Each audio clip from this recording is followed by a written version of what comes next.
And the other thing that really pertains to this proposal, this budget hearing was addressed just on the mayor's budget alone without any changes brought forward by council. In all fairness, I have always done in my tenure, and especially as finance chair, to give the courtesy to every department head to speak before I bring anything forward or whatever. Council members have been asked to bring discussion pieces to us and the finance committee, or me personally, or to Ryan. That is in the process, so I anticipate we may even have a special meeting next week to discuss these for a vote on the 30th. So, okay, just so everybody's aware, I don't want, and I'm urging council members, any modifications, any suggestions you want, please. Councilwoman Graham Reinhardt did email me some stuff today. I've discussed stuff with the finance committee, but anybody else who has some specific ideas, please send them our way and we'll vet them out. And then my suggestion may be to have a meeting via Zoom next Monday, just for a little bit to vet those out amongst the council. If Monday is not soon enough, we have all of next week. We could do it later in the week as well. Okay, so just think about that before tonight ends. Yes. I would just like to add, even though they did not formally send letters, but I have had calls from several retirees who again expressed similar sentiment to what you conveyed in your letter. They did not, because of health reasons, did not feel able to come and present that, but I did indicate that I would vocalize their comments and sentiments if they felt that this comparable was not the same insurance, and that was the point that they were both raising with me, that it is not the same. And I am strictly speaking from what was shared by the retirees. I am not saying, expressing an opinion one way or the other, but just to convey that the sentiment was that same is not comparable. And they wished to express that at the meeting. I told them I would, and convey that to the rest of council members. And the only other issue that I've had in relation to the budget has been about the parking meters and that issue. I have probably I cannot recall any other time that I've received as many comments stopping me on the street, stopping me in businesses because of their concern about what it will do. I indicated I had already conveyed my thoughts about that the businesses that are currently struggling are having enough trouble getting people to come downtown. The raise in parking meter expenses, are they going to take coins, was also raised. I had one business owner tell me flat out that he heard from customers if we raised the rates, they would not come into his business. They would not come downtown, they would not pay to park or pay any more to park, and they were very concerned. He said, I'm struggling to stay open right now. If this happens, I don't know if I will be able to continue. And it's one that has continued to try to operate during this time. They have fewer hours, but it's a struggle. And I raised that the first time I heard about it. And the other issue and the other sentiment was, I know the comment was made that free parking isn't free parking because we have to pay to plow, we have to pay to repair, but we all pay taxes, and those business owners, if they own their buildings, pay taxes, and if they pay a landlord, they pay taxes. So that argument for me doesn't bear any weight on this discussion, because our taxes pay for all those services. I pay to have my street plowed, I pay to have my street repaired through my taxes. And that's what was expressed to me as well, that they are not getting a free ride when they have to pay city taxes to have a business and a property here.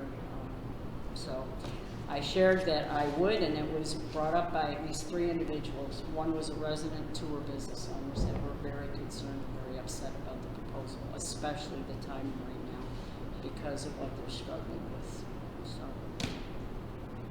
I fulfilled my commitment to my constituents that I would raise it at the meeting. Okay. You sure that's working? It's not, we're not streaming because it's, for whatever reason, the source is not. We are recording. We are recording, but we're not. It's Jason's. I know. Yeah. He wants us to stop the meeting, but as long as it's being recorded, are we We can put it on the We'll website. put Yeah. up whatever we have so far. I will message him when it's done with time that. Is it an internet issue or? It's just not. It's something with our streaming provider. It's not working. We'll fix it for the next. Yep. Okay. So as a point of, of record, so if people are trying to watch this when you finally do see the recording, that you will see this eventually posted on the website. I just wanted to take a moment to reiterate what Councilwoman Eklund said, that the process has always been, again, giving when I was finance chair as well, letting each department go through their presentations to their list of concerns, their list of things that they need, problems that they have. So all of us could look at that, and then once we were finished with that, which we will be tonight, that we will be then deliberating on all points of the budget, including the healthcare, including the parking, including some of the other things that are in there. So again, just to kind of piggyback on what Councilwoman Eklund said, I would recommend that each council person email Kim or any of the finance committee, as well as the mayor, the controller, and the clerk, any ideas, any suggestions, and then we will put those together. We will compile a financial impact that would have, whether it's an addition or a subtraction or a change, and then we will go from there. Have a discussion before the vote on the 30th. At this point, procedurally, we would have to make an amendment on the floor, because this is the hearing. Whatever is being presented is what will be presented that night. So any decisions that we make between now and the 30th have to be amended the night on the floor, just to point of order on that. So we'll have more to discuss on that. I was going to talk about that at the end of the meeting, but since it came up here, I wanted to make sure that everyone understood that, as well as the public. And again, this has been a very difficult process this year with the situation with COVID and not being able to have as much openness as we would like to have. We try our best to live stream the meetings and get as much impact and feedback as we can get, but again, it's very frustrating for us and very difficult. I want to thank the members of the union for coming forth. They had asked permission to come, and I felt that it was important enough that they needed to be heard, and this is an important issue, and it needed to be brought out publicly, and we are taking everything under advisement, and we will get to that. And if there's no one else that would like to comment, yes, Councilman Nelson. Yeah, I just wanted to say I had a couple conversations with some of my constituents, and the same concern regarding the health care, and people who are in their mid-70s and worried about it. And then when I read that we haven't talked much about it, we are on it. So I just want them to know that we're hearing what people are saying. We heard you. So thank you. It's a work in progress. It's a tough year. Thank you. Anyone else? If not, I declare this hearing adjourned.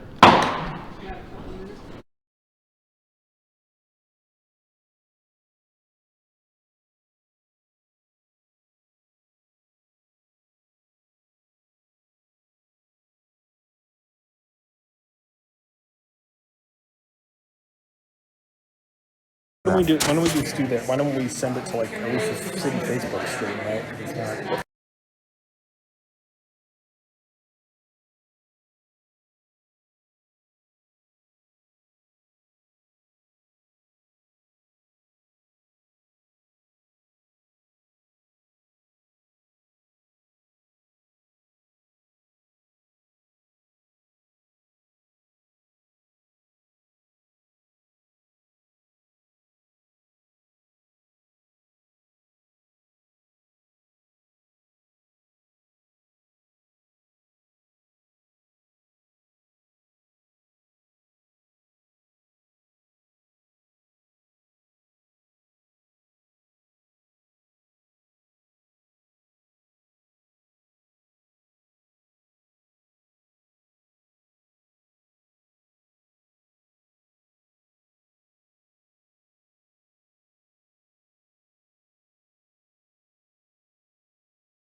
hearing to order.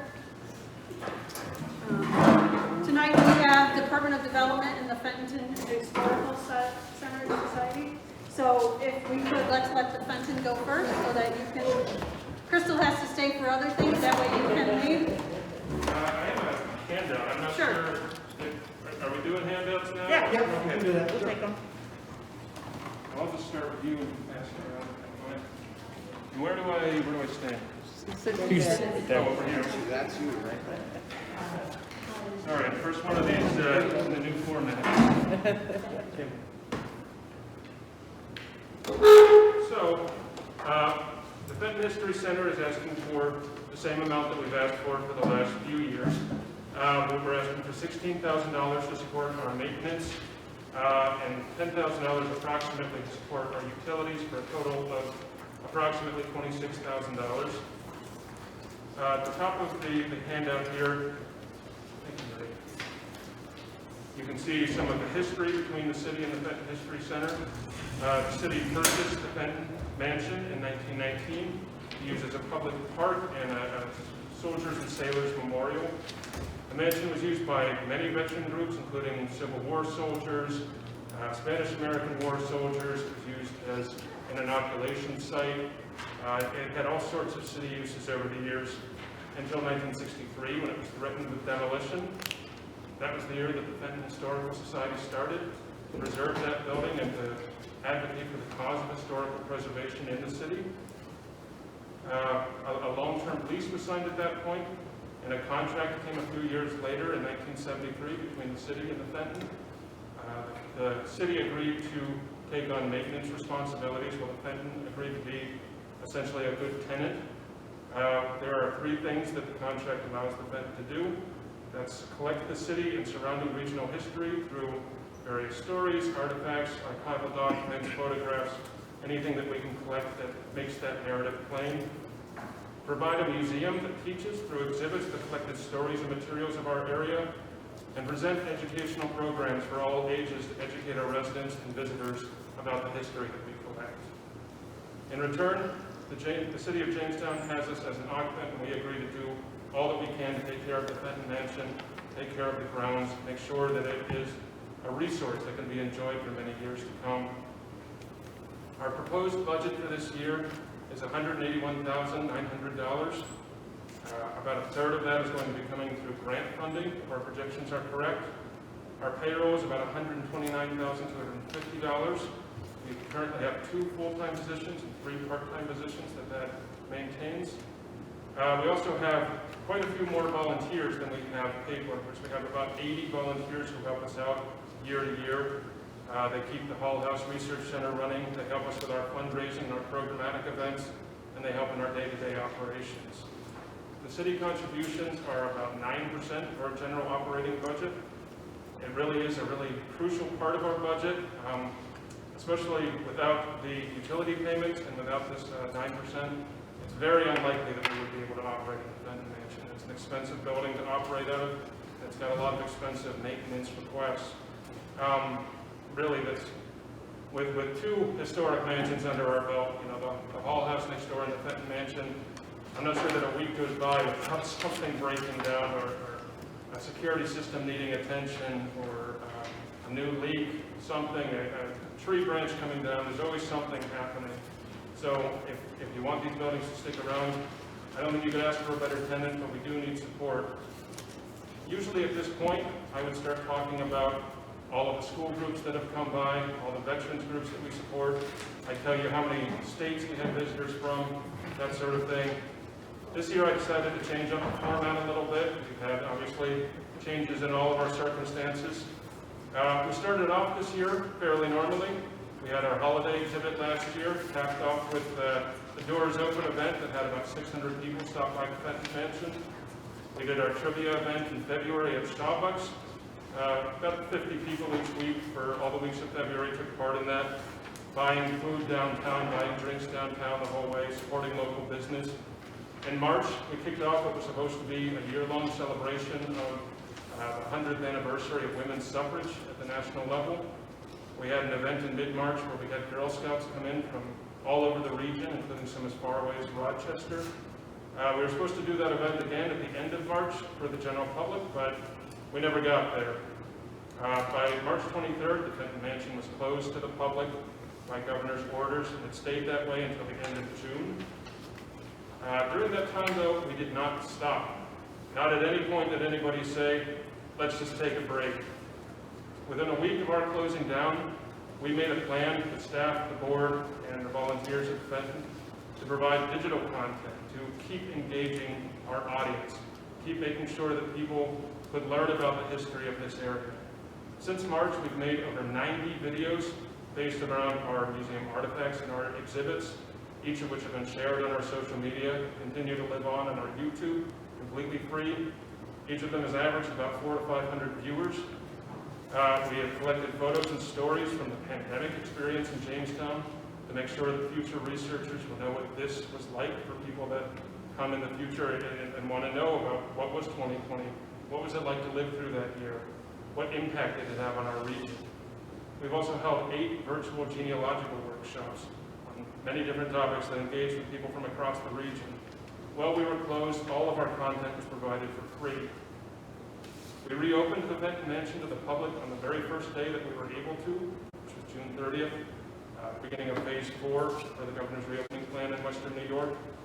We collaborated with other nonprofits across the city, specifically the Audubon, the Robert H. Jackson Center, and the Roger Ford Peterson Institute, to make sure that our reopening plan is comprehensive.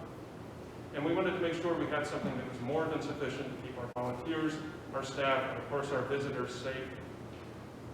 When it became clear that the extra cleaning required for COVID safety, especially the bleached wipes on the wood surfaces, were just going to cause significant damage to the antique fixtures over there, we produced coverings or fixtures that we made ourselves to make sure that people could still keep going through, we could still keep doing the cleaning without having any damage to the house. In a couple cases, we had to partition off portions of the museum, but we made smart choices all the way through to make sure that people could keep coming in and could keep interacting without having any dangerous surfaces or any dangers to their health from COVID.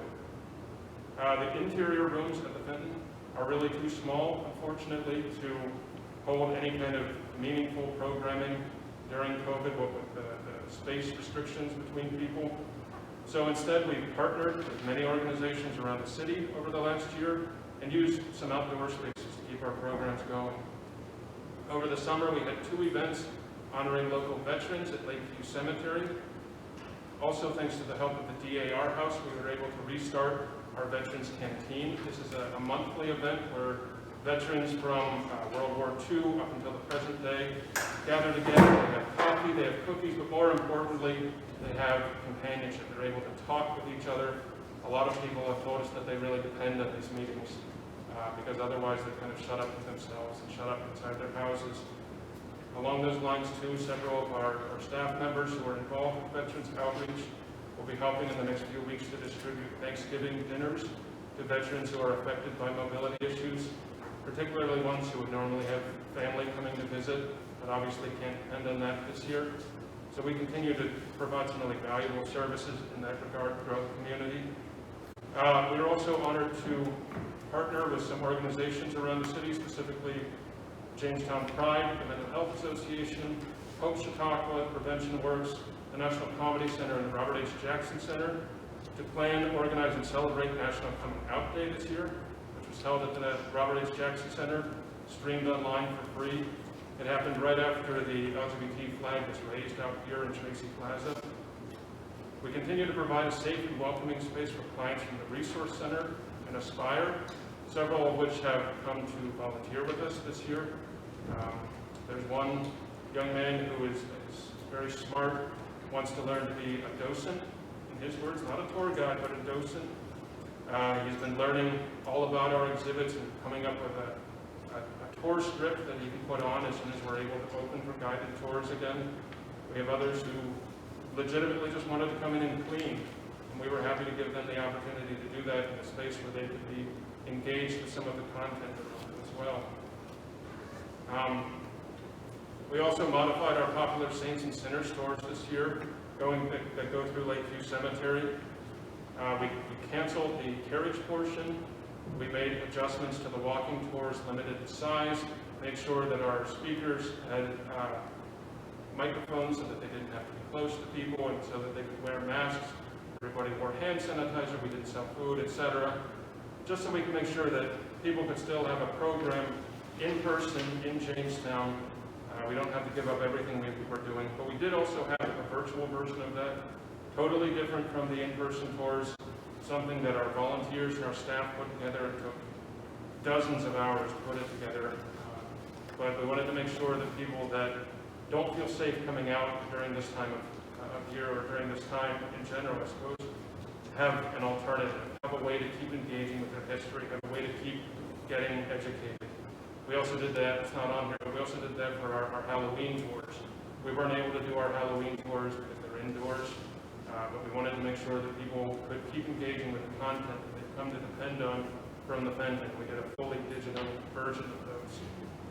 Along those lines, we recently secured a state-level museum grant from the Museum Association of New York that will give us digital hardware or technological hardware and provide software and training for Fenton staff members for the next 2 years so that they can help us with our development of future digital programming.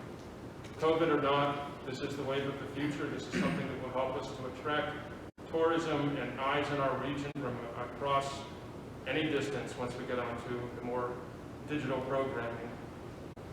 Really, in short, for this year, the Fenton has continued to be engaging, we continue to be dynamic, we continue to put the community first. Not once has any of my staff or myself said, let's just sit back and let this happen, let's ride this out. We are here to make sure that the community has access to its history, has access to educational resources that they can depend on. And we're looking forward to keeping that momentum going in 2021. So, we call upon the city, we call upon the city council to help us with that. Are there any questions?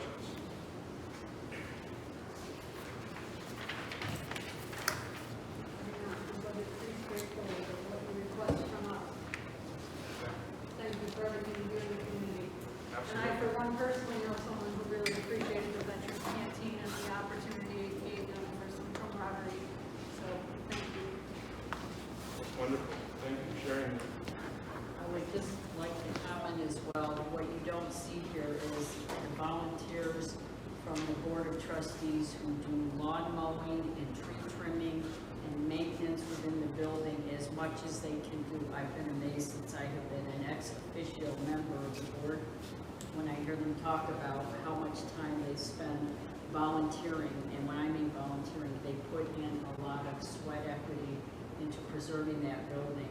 And so it's not stated in here, and you didn't really express, but having sat in a number of meetings and hearing what they are doing, it saves the city a lot of money to maintain that building. They've also done a lot to get grants to help do repairs, the roof and other things, so they've been very good stewards of the building. And we appreciate their efforts, but you know, it goes unstated. There's a lot more than what you see here about the time and energy being put in by many of the members. Yeah, thank you, Marie. It's impossible for me to say everything that we do in here.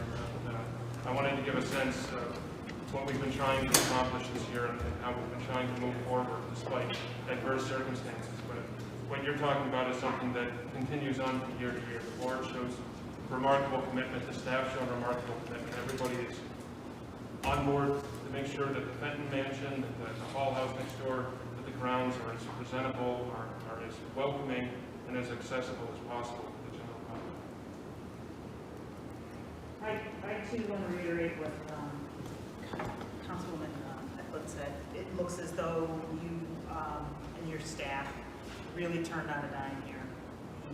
The amount of things that you were able to get done in such a short period of time is very impressive, and speaks a lot to the staff that you have and the creativity and the ingenuity to try to stay open and provide services for the community through a very difficult time. So your staff, you and your staff and your board should be, I was going to say condemned, no, congratulated. Commended?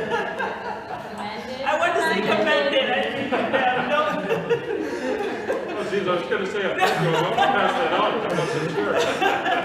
After all that, yeah. No, I'm really impressed as you went through your presentation with how much you were able to do on a very short time frame, and then just, you know, when you look at areas like museums, people probably don't, you know, they thought they were closed and you can't go back in, and your museum really took it to another level. And so even though this goes like, you know, whatever normal we get back to, I think this is another way to reach a group of people that I hope you will continue to do even when you are ready to operate as a regular museum. I think that was very creative of your staff. Thank you. Yeah, that's absolutely the plan. Part of the reason I brought up the grant we just got was to make it clear that even as we move out of COVID and transition hopefully back into a more normal environment, we still intend to keep the digital programming going. We still intend to keep trying to reach out to larger and larger audiences than we have during these last few months. If you haven't had a chance, I have been on some of the virtual programming. It's very entertaining. I've learned a lot of things that I did not know. I've been to the museum a number of times, and some of the stories and the people that were doing the acting for it were very good. They've been involved in little theater and other things in the community, and it was just fantastic. It was a fun night. You could sit in your own home. It was on a laptop or whatever you could watch, and I raised it to a lot of people because I know for a lot of seniors it's hard to get out, and a lot of the nursing homes and assisted living are basically in lockdown. There's an activity that seniors and people who can't get out, who don't drive at night, will be able to participate in some of the evening programming. And it was really good. It was very enjoyable. And also to put a plug in, they're also looking for new members. So anyone who isn't a member right now, please consider. The membership is very reasonable, and they have the Patreon opportunity, which is a fee every month, and it gets access to all the materials. Please consider joining. They could certainly use as all of the programs in the community right now, all the arts programs as well as Fenton are having a difficult time. So any contributions you can make in the community, it's a fee to the community as well. If you can afford to, please consider sponsoring or becoming a member if you want to. I said it for you. I appreciate that. It pays that No, forward on city your council. predecessor used to start the presentation out with passing out the envelopes. I'm reincarnating Joni. Joni would pass out the envelopes for the donations. It's not a bad idea. I suppose I start out by being grateful, and then later on I'll now give the envelopes. Of course, we always appreciate any support that we can get. We know that the people in this room are the ones who deeply care about the city and want to make sure that it succeeds. Hopefully, supporting the Fenton is part of that. It's a tremendous asset for the city, and it's a gem. Over the years, it's, you know, can't tell you how many times my kids went there, and other kids go there, the school kids, and the Saints and Sinners tour, the Lakeview Cemetery tour, everything is just, it's really, it's a nice service that you guys provide for the community, educational as well as recreational. Yeah.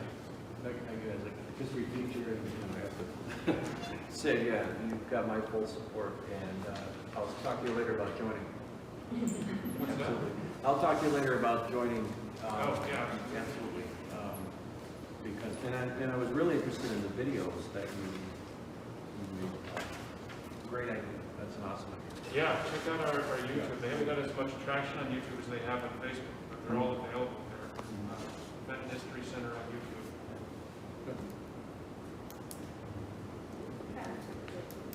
Wonderful. Well, thank you for all the support, and thanks for listening to me. Thank you. And thanks for letting me go first.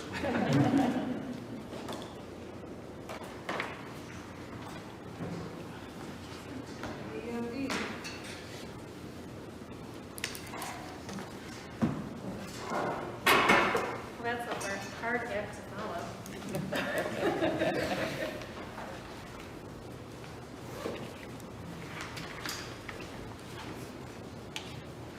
You don't think we're going to say nice things about you? I hope so. So the handout that I provided is really just a high-level snapshot. It's by no means an exhaustive list of what we have going on.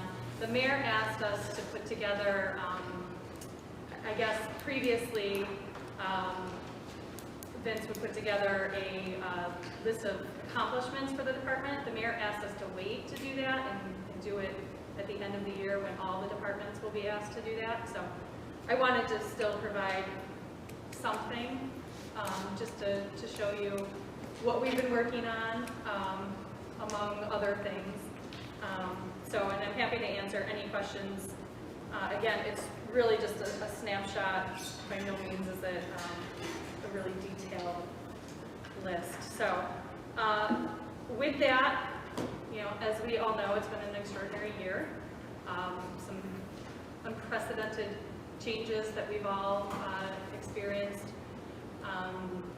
Not even a quarter into my position, we were faced with the COVID pandemic. So just to backtrack a little bit, when I started, I really wanted to come together with my team and do some strategic planning and some team building and really take stock of where we were as a department, what our strengths were, what our weaknesses might be.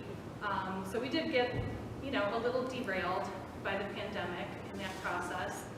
We started to kind of come back to that and refocus now that the height of at least our COVID response is starting to calm down a little bit. But, as you know, not far into my position, we were challenged with emergency response, which, I have to commend my team. Everyone just jumped right into it, really not having any idea what we were doing, just trying to use the knowledge and the experience that we had and find a way to get done what needed to get done. So with that, we managed to administer almost $1 million in CARES Act funding between the two grants. We are in the process of receiving and processing the round 2 CARES Act grants right now. With that CARES Act funding, we were challenged to put together, as you know, each year we have to do an annual action plan because the majority of our funding comes from HUD. So an annual action plan is something that we do every year. And this year happens to also be a consolidated action planning year, which is our 5-year strategic planning year. So those two things will set the tone and lay the foundation for the next 5 years. That had to be set aside so that we could jump into CARES Act response mode.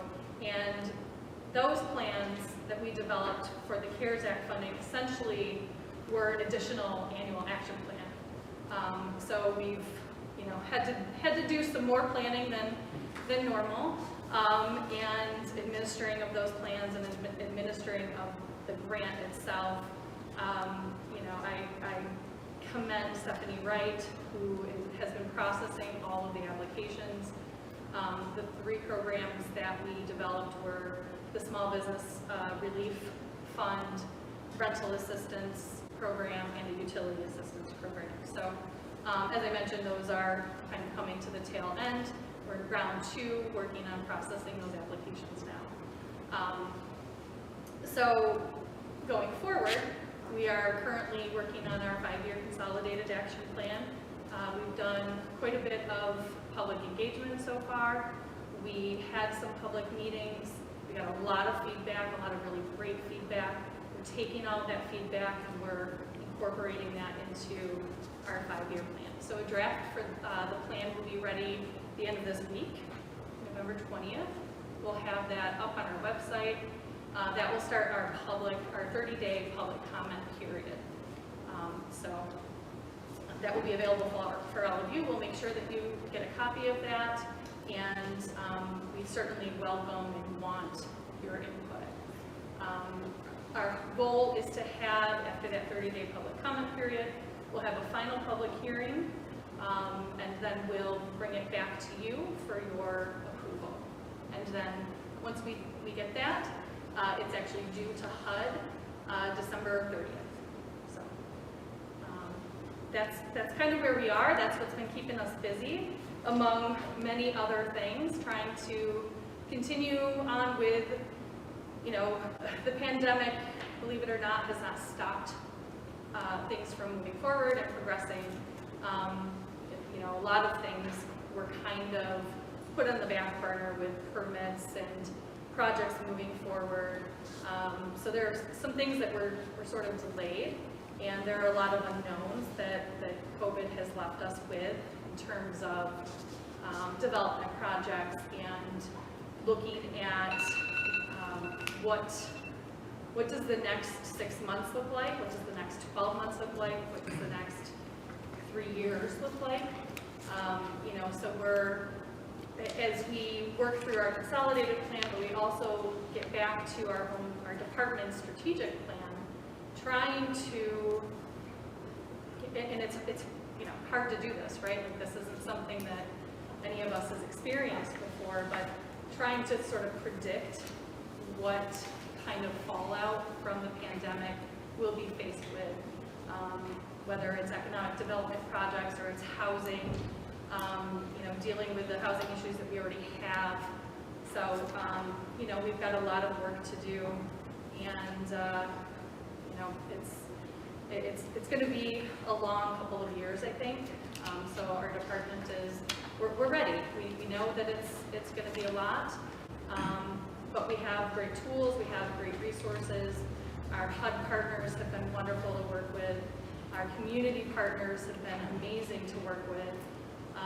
You know, and that's something that we have been able to do, is really, you know, being new in my position, I knew a lot of people and I knew a lot of people in organizations, but I know them a lot better now. And it was really incredible to see how people pulled together and organizations pulled together, and everyone just jumped right into you know, sharing information and resources and really collaborating on planning and making sure that we weren't duplicating services.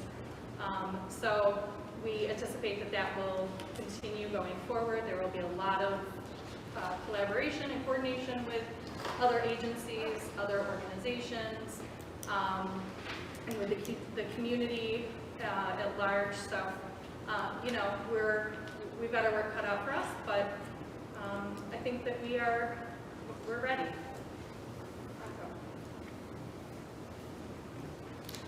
With that, are there any questions?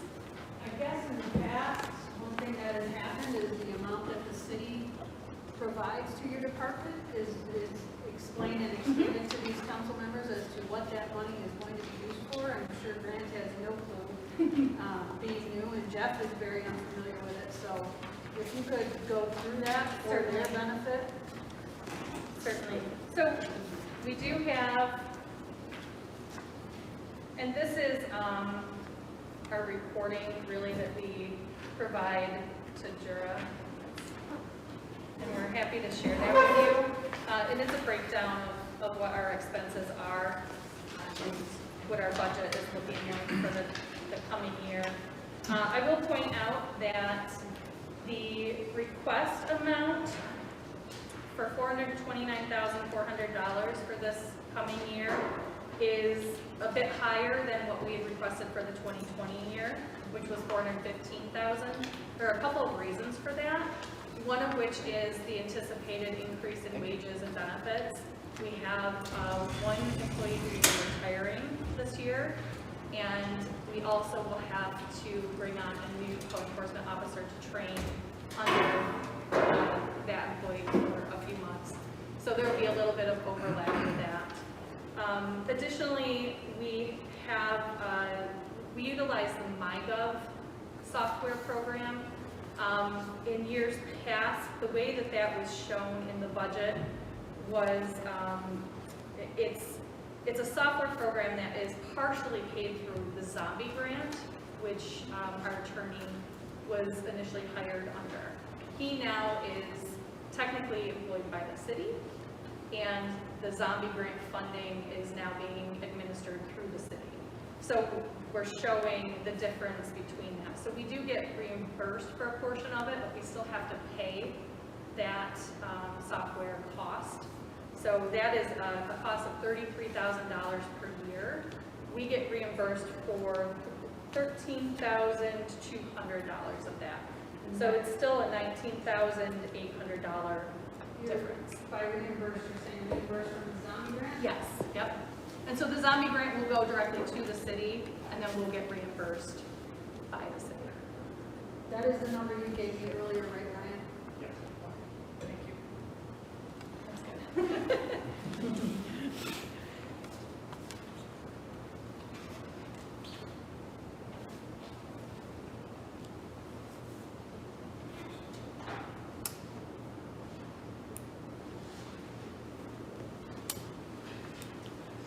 Crystal, I would just like to commend you and your staff for the great work you've done in the community.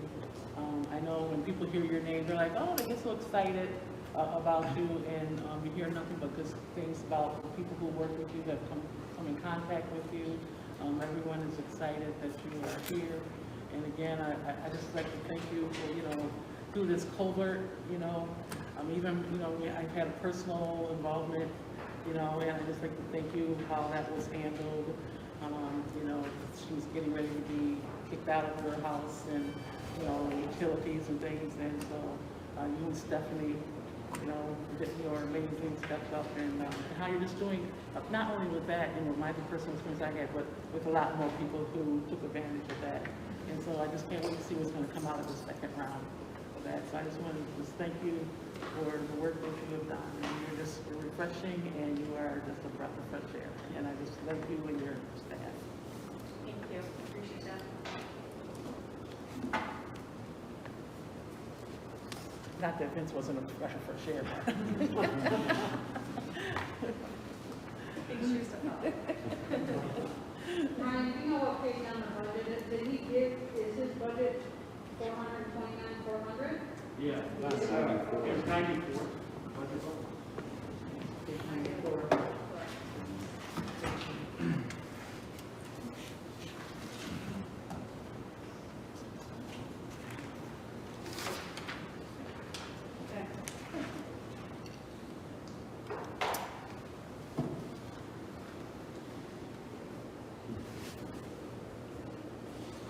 Anybody have any questions?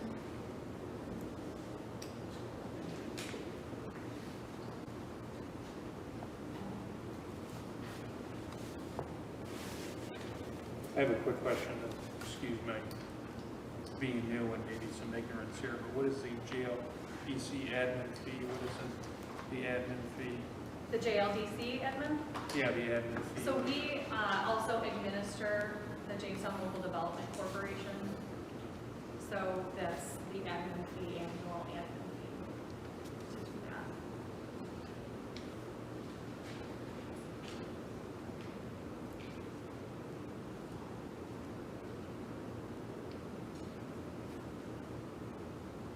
Similar with the JRC, I think we now support JRC's finances on their behalf, so you'll see a small uptick. And if I can, I just want to thank John Selstrom here. He has done an incredible job of organizing all of our accounts, explaining things to me, really getting our, just the organization of our finances to be clear and well thought out, and he holds us accountable and asks us every day, is that a necessary expense? So he's really doing a wonderful job, and we appreciate his hard work.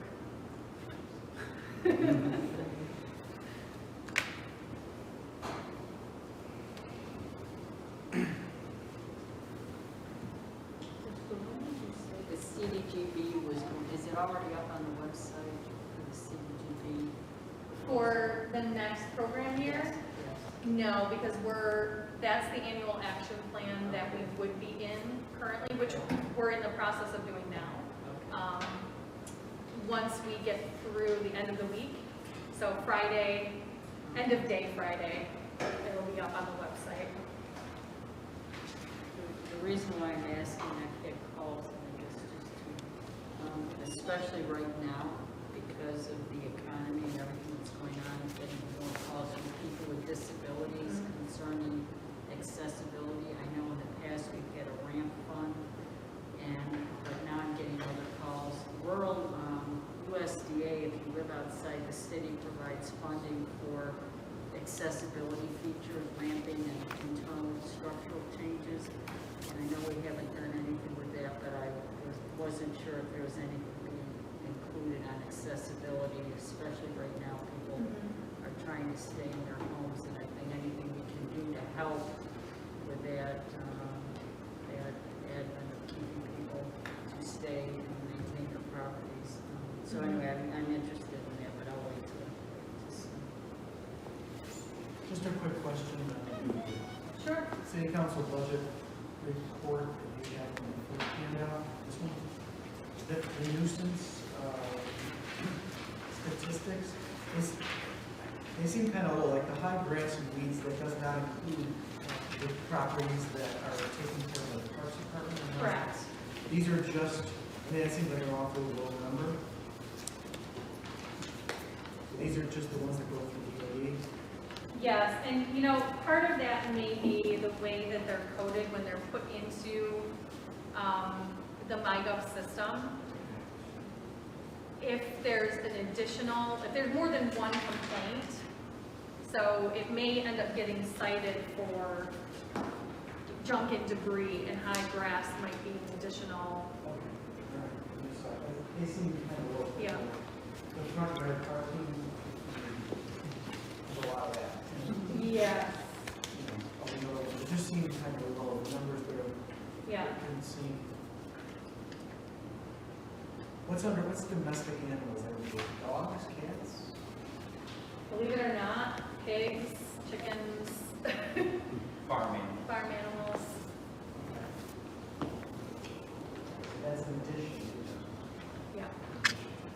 So someone, It's a chicken in their yard, you get a call. Yeah. Okay. There was a pig that was.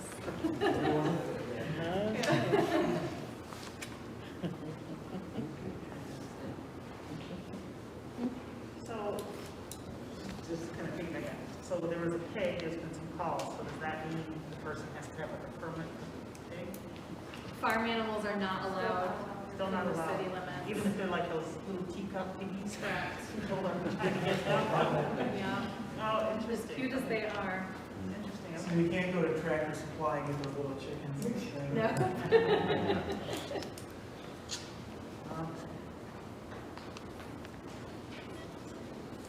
You know, I do want to point out, these numbers are year to date. Keep in mind that there were a couple of months where, and code enforcement still is not allowed to enter a home because of COVID, you know, for reasons of safety, personal and public safety. Switching the way we do things is something that has taken an incredible amount of patience with our code enforcement officers. We don't have, courts have not been open since prior to the pandemic starting. So where we would in the past have had the ability to give someone a ticket and just kind of let it go and have them appear in court, we don't have that ability at all whatsoever. So our code enforcement officers have had to really step into a role of hand-holding and trying to work with homeowners and property owners to resolve the code issues that they have. It certainly takes a lot more time and energy, lots of phone calls, lots of follow-up.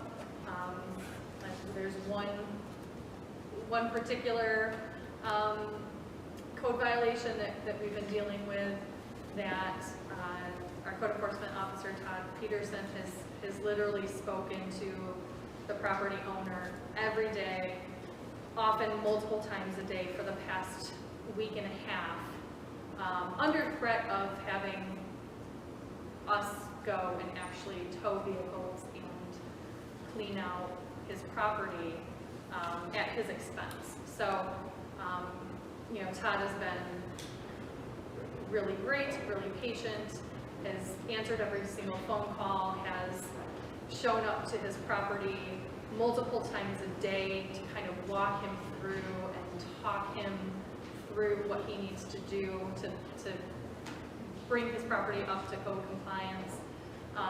So it's not a, you know, you get a fine, you come to court, you know, the judge says, do what you're supposed to do, and the code enforcement officer is done. It's really been, you know, they put in a tremendous amount of work and time and energy just to get, you know, the violations that they have been dealing with resolved in some way.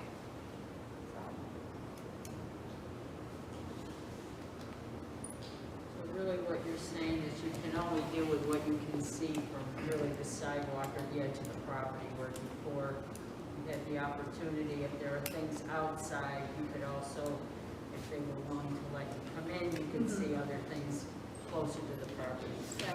That would make it difficult, especially if you can't see the rear of the property from the street, you can't Yes. really go on. Yeah. And I know with the courts, they're having to keep all these cases open to deal with, because you can't bring any closure, because you can't bring anything to a conclusion Yeah. based on what's going on with the court system right now. So it's unfortunate, and it's hard, but even with that, you still have difficulty getting people to comply. I know many cases try to get mediated, and they still can't get the homeowners to, or the owners of the property, because of tenant misuse, or Yeah. that they can't get them to comply. And evictions have been in abeyance, so that's made it difficult as well. Not that we can afford to have people being homeless, because right now this whole situation has been very difficult for everybody to operate under. So you're kind of dealing with one hand tied behind your back, because everything that you could normally use is not at your disposal right now. Yeah. And people are at the mercy economically, and not be able to do some of the things because they just don't have the funds right now. I don't envy you and your staff. It's a tough time. Under expenses for retirement, is that, the 80,000, is that part of the contractual buyout? Is that what that is? Part of that is, and then if you want to, can you break it down? It's usually just like workers' compensation and stuff like that. We make one payment to New York State a year, and it's kind of, depending on the market, will depend on the rate. So if the market's doing very well, then it's expensive, and if the market's doing terrible, then it's cheaper. But So yeah, it's just the retirement costs associated with the salary of the jury members. Thank you.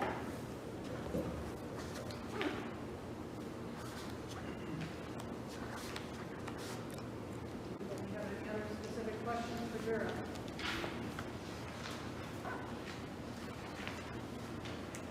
Okay. Anybody have any specific questions overall in regards to the budget? Since we're on this, I know, Mr. Mayor, I know I had emailed you and you said you may have an answer from the judge regarding the increase in parking fees. Did you receive anything there? I'm still waiting to hear back. I left a message. So as soon as I get that, I'll forward it off to the council. Ryan, I had emailed you and asked you about the amortization for the BPU employees. Did we get any resolution on that yet? No, not yet. I spoke briefly with Kelly on it, but we'll have to, I'm going to start. Yeah, we're gonna have to get that. I mean, we're down to the 11th hour here on some of these things that are critical for us to make any possible amendments or changes or if needed on this.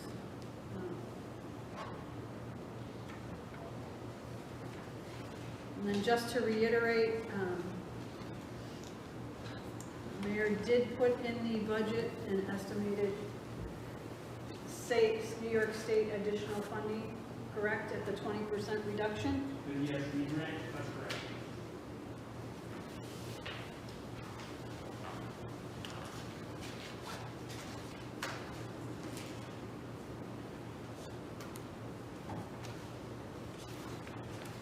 Trying to think what else I have open that I haven't bugged you on, Ryan.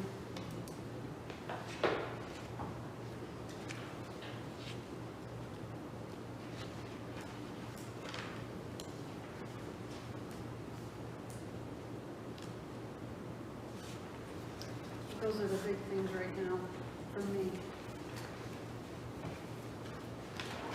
Also, exactly when like our comments or additions or I'm amendments? sorry, exactly when? Yes. Well, we don't, we're technically not on the calendar for next week, but I feel we probably should have some sort of discussion before the vote, because my opinion is that there are going to be some amendments regardless. So, I mean, I guess I'm looking for everybody's feel. Do we want to Zoom next Monday? Just specifically about budget amendments, nothing more, and address that. That would be my suggestion. Can I make a suggestion that before we do that everybody bring things forward so that we can have it ready to I would like to get a document prepared with some numbers and some things. I mean, it's great to have ideas, but if we can't physically attach a number to them, it's not going to do us any good to sit and debate for hours.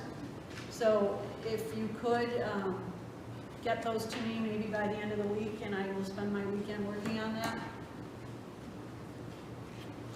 So yeah, if you have any ideas for any changes, additions, subtractions. Even if you can't apply a number to it, if you have something just generalized that you think there's some number out there we can get, just put it in there. I just don't want to I don't want people to put in ideas for things we should, talk about for future. Let's just see what we can come up with for this specific budget.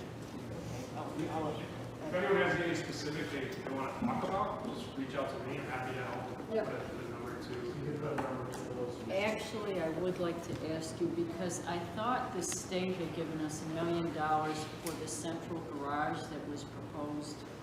And Correct. that was, I'm assuming we need to spend it or we'll lose it. And it was appropriated with the understanding that we would do the central garage, but I have heard nothing more from anybody about that, other than we had a location. Right. That it was, has anybody heard anything more from the state? Is that still a commitment from the state for that specific purpose? I can answer that, Councilman. We did have a conversation with the state. That is still there and is still awarded to the city. We did a bit of an update. Obviously, things are on hold. We are looking at all potential options for that central garage space. Right now, construction costs are through the roof. So if you've tried to put a deck on your house or get a contractor in, it's almost triple the amount. So we are still looking at it. The funding is still there. It is not going away. It's already been passed as a resolution with the Financial Restructuring Board. And I'll ask Brian, is there anything else on that one? No, thank you. Did they give you a time frame in which it had to be spent? No. They just asked for an update.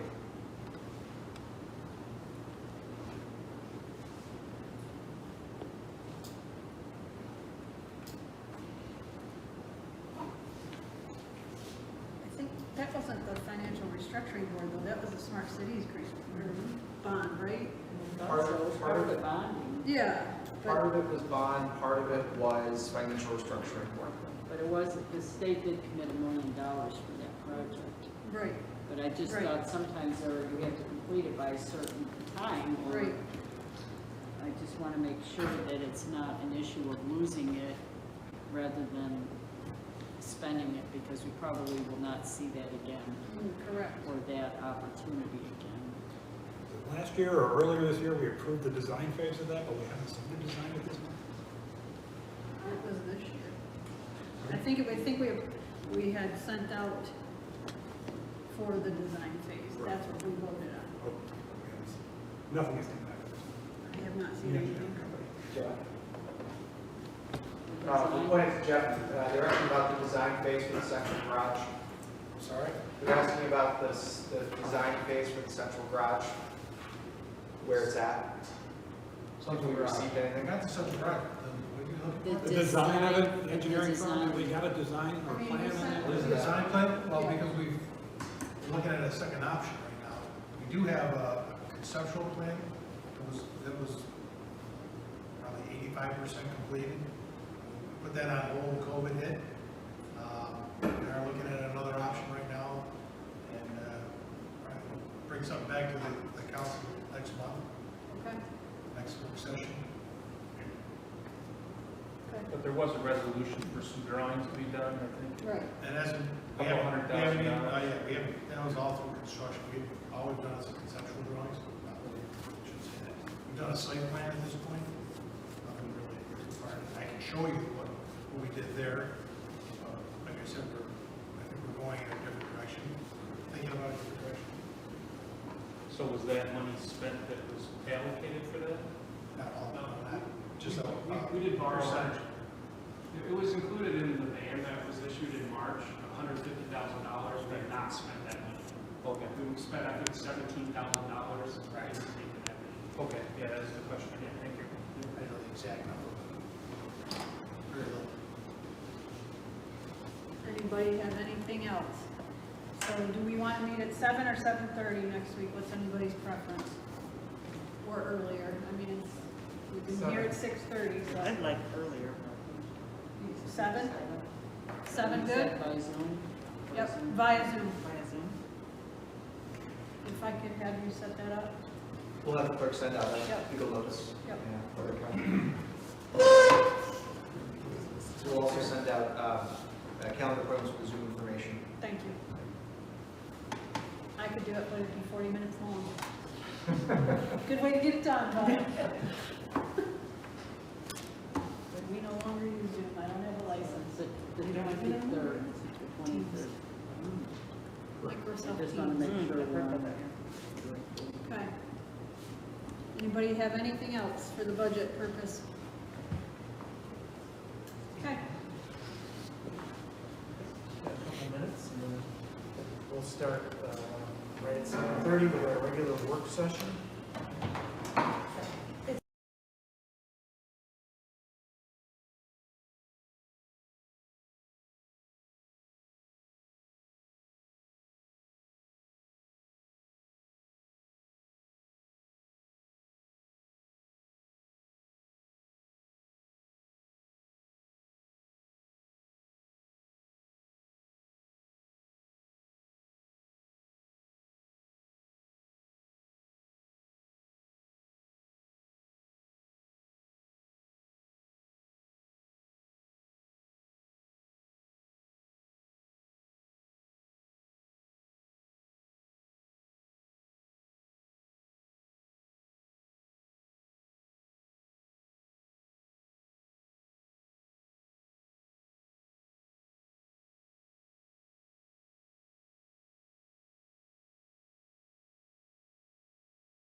I'd like to call this meeting on Monday, November 16th, Jamestown City Council work session to order.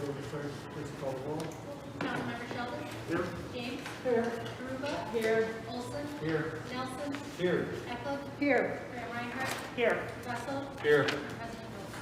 Here. Do we have any correspondence for this? One email. I hope that the city of Jamestown takes into consideration the concerns of stakeholders living outside of the city also. I own property that borders the woods behind Bergman Park. I've bow hunted in the town of Busti behind Bergman since 2004 on the land of the Schuber's home. I know others also hunt in the immediate area. Another concern also is that the property lines are not marked well. What's to keep your licensed hunters from going farther than they are supposed to? Also, will only does be taken? And how is the process of picking hunters going to be made? I heard about this 2 weeks ago from someone that lives near Sinclairville who said they were already chosen because his dad knows a city employee. Thank you for your time, John Schnars. Thank you. That's it for the correspondence. We'll move on to our standing committees and finance. Councilwoman Eckman. Thank you, Mr. President. We have a total of 5 resolutions resolved today. Pretty lengthy though.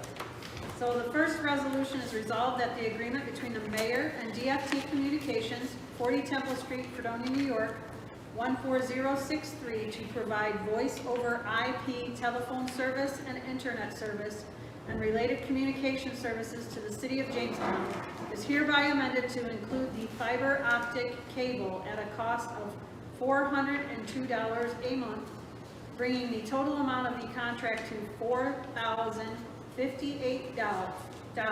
a month for the period of November 1st, 2020 through October 31st, 2025, subject to the approval of the Corporation Council as to form. Note that the amount of the fiber optic cable was included in the RFP as well as the contract and was only left out of the resolution initially passed on October 26, 2020. So this is a clarification resolution. Questions? Okay. Second resolution, that the mayor be and he hereby is authorized to enter into a municipal shared services agreement with the County of Chautauqua on behalf of the Chautauqua County Emergency Medical Services located at 3 North Erie Street, Mayville, New York, 14757 for the provision of paramedic services, advanced life support, emergency services within the city of Jamestown, and be it further resolved, the said agreement shall require the city to bill for medical transport services. Upon receipt of collected funds for calls that include the county-provided paramedic services, the following cost share shall apply. 40% of the revenue collected will be remitted to the Chautauqua County Emergency Medical Services, and 60% will be retained by the city of Jamestown. This is subject to the approval of the Corporation Council as to form. Mayor, I don't know if you have anything else you want to add to that? Sure thing, Councilmember Eklund. So as we discussed before, some of the approaches that we were looking at for the provision of emergency medical services or ambulance service in the city, one included an agreement with All-Star. The second included an agreement with Chautauqua County for what is currently their fly car service. The city of Jamestown is one of the only municipalities that does not do any billing for those services, although they do provide us the paramedic services. Under this agreement, if a paramedic assist would occur, it would change our transport from a basic life support to an advanced life support. By doing so, we would then have the ability to bill for that. That revenue would then be shared with the county in order to pay for that paramedic who then jumps on board our transport to provide the additional medical services. So that's the agreement that we're looking at with the county. It also provides a higher bill whenever there's an advanced life support versus a basic life support. So that's the reason for the cost share. I'll see if Councilmember Sheldon has been part of this, or President Dulce, you have anything to add as part of the discussion you've had with the county. We did have a series of meetings with them, with some back and forth on the amount of sharing of the cost of the billing. The biggest problem was that we haven't been able to bill for services before. So we are going to be able to do that and be able to remit 40% to Chappaqua County for the services that we're Councilman Sheldon, is this similar to the agreement that the county has with Dunkirk, the other major cities in the county? So it's Yes. very similar in Very. correlation and rate, so. Thank you. I have a question. Where would these fly cars be coming from? I mean, like if someone needed a higher level of medical service, where are they stationed at? Where are they coming from? What is the amount of time for them to get on scene? Councilmember Russell, I'm going to turn it over to Deputy Fire Chief Kuhn, if I may, to answer that question for you, the operations.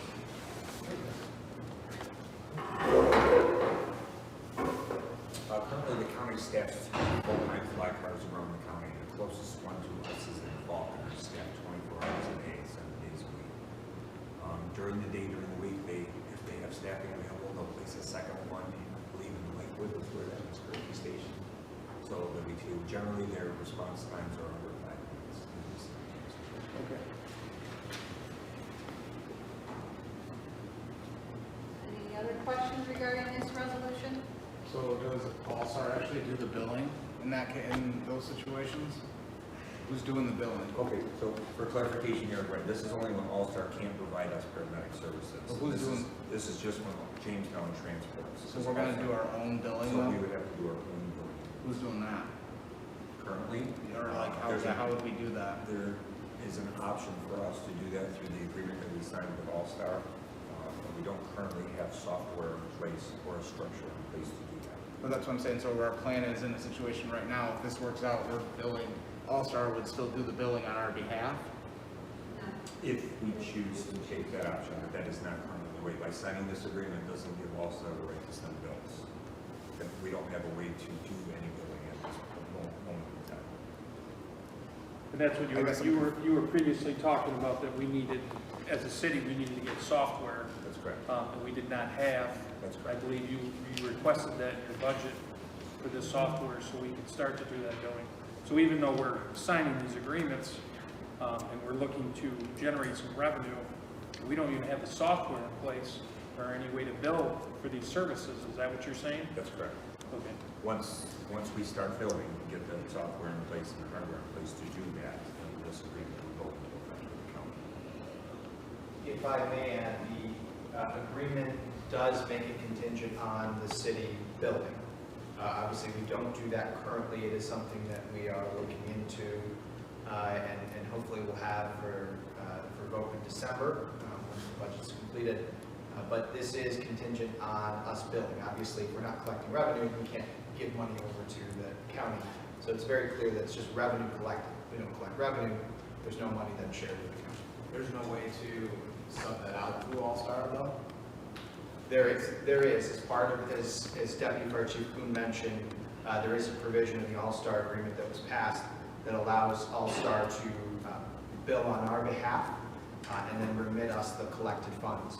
From there, the city would then split it 60-40 with the county. It just seems like instead of maybe either as an alternative to investing in this software, or, we should look at what it would cost to have that subbed out to All-Star or another third party to do that billing for us. Otherwise, we're gonna have to buy the software, pay somebody to do all of that, right? I mean, unless I'm missing something.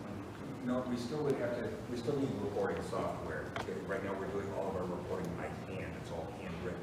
Not one billing agency in the country will take a handwritten report to generate a bill. But, so this software that we are potentially investing in doesn't actually allow for the billing, it just allows us to be in a position to be able to submit to bill. Correct. So to give you an example, right, if we choose to exercise the option through All-Star to have them do the billing for us, there's a fee that's in the All-Star contract for that. Okay. Our software would have to communicate with the billing software. We can't bill direct, that wouldn't give us the ability to bill directly. Correct. Okay. And again, I had asked for, you had said 35,000, I think, for the software. Okay, well, whatever that number, 100 and something, whatever. Yeah, so I had asked you to break it down on what was essential to do, or to put some, talk to Mark to see if there was anything internally we could do interim to help you with your reporting, maybe not the billing side of it, but some of your reporting. Has that been done yet, or? Yeah, it's actually Mark and I met with Chicago County, Okay. with some representatives in the sheriff's office on doing some shared agreements possibly with some software that the county currently purchases. Okay. We're still putting the finishing touches on that, but Mark was involved in it. Okay. So if that will help on some other things, that would be great. Okay. Was that the new, using the New World system?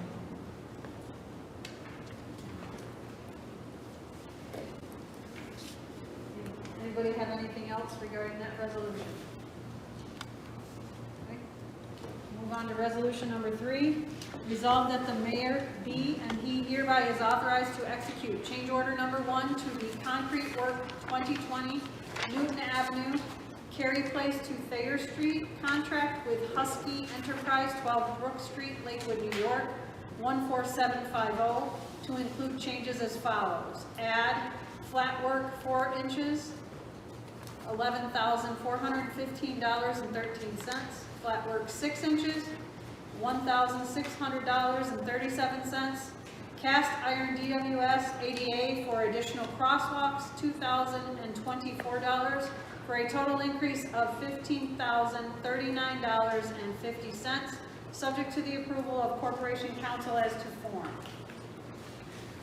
Jeff, do you need to add anything? Anybody have any questions? Just doing more?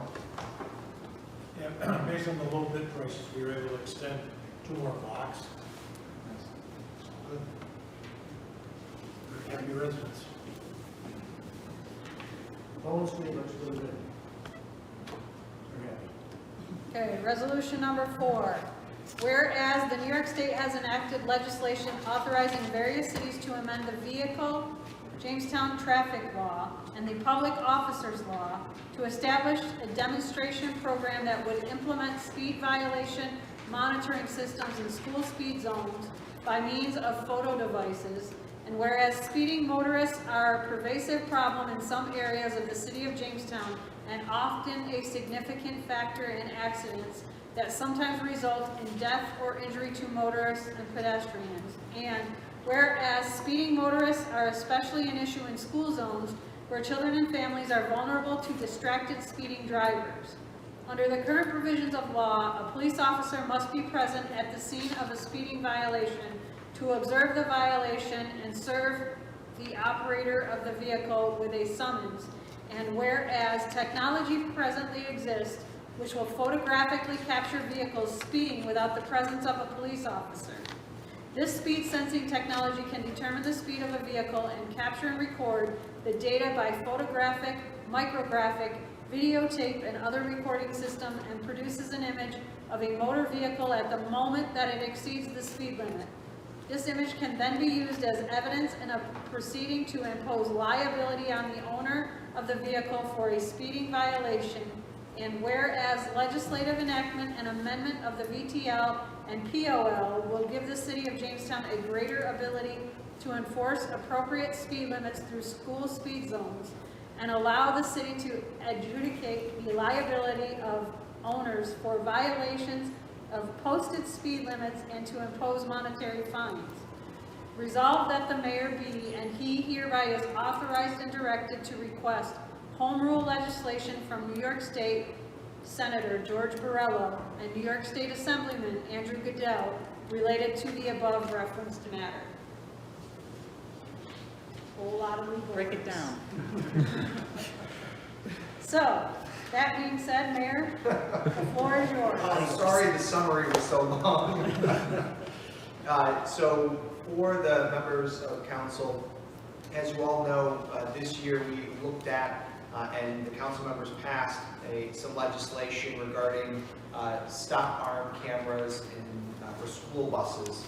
One of the prongs to ensure our children are safe. The second thing we started looking at is what were the number of motor vehicle accidents and traffic stops in school zones. So in your packet, you'll see some information that the police department put together where statistics going from January 1st, go back from 2018, 2019, and then for this year, just from January 1st to July 31st. So obviously school zones are a little bit less this year.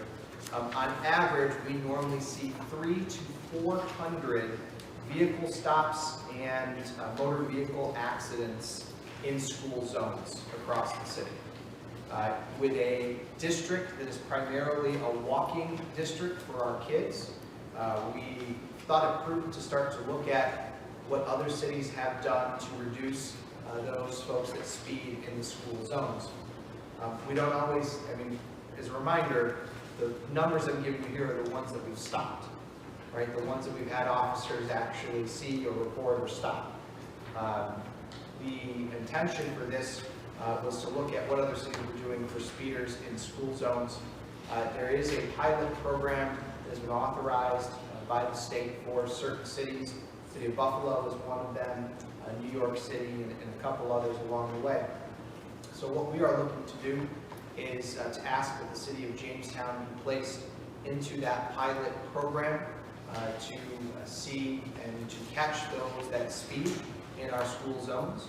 I will note that you have to be going a certain mile per hour over the speed limit for the camera to actually capture you. I believe it's 15 miles per hour. I believe it's 11 miles per hour. 11, sorry, it's 11 miles per hour over the posted speed limit. In many cases, it's 20 miles per hour, so you have to be going, 31 miles per hour in that zone in order to then be caught by the speed camera. This requires what's called home rule legislation. We would need to request that from Senator Borrello and Assemblyman Goodell. Our office has been in conversation and talks with both of those individuals. We've included the proposed legislation. They are looking at introducing that legislation once the Senate and Assembly does come back into session, most likely early next year. And we have been working with a speed camera provider, the same one the city of Buffalo currently uses for the hardware, that will install those cameras and maintain them at no cost to the city. They take a portion of the ticket revenue. And so that's what we're looking at and requesting from the members of the council. So can I ask a general question about these numbers? Sure. It says stops in school zones. I'm assuming these numbers are taken only during the school zone periods, so the 704, whatever it is? I'll have to, I can't remember, Chief Jackson, do you remember when we put that together, what the stops in the school zones, did it include all stops in school zones?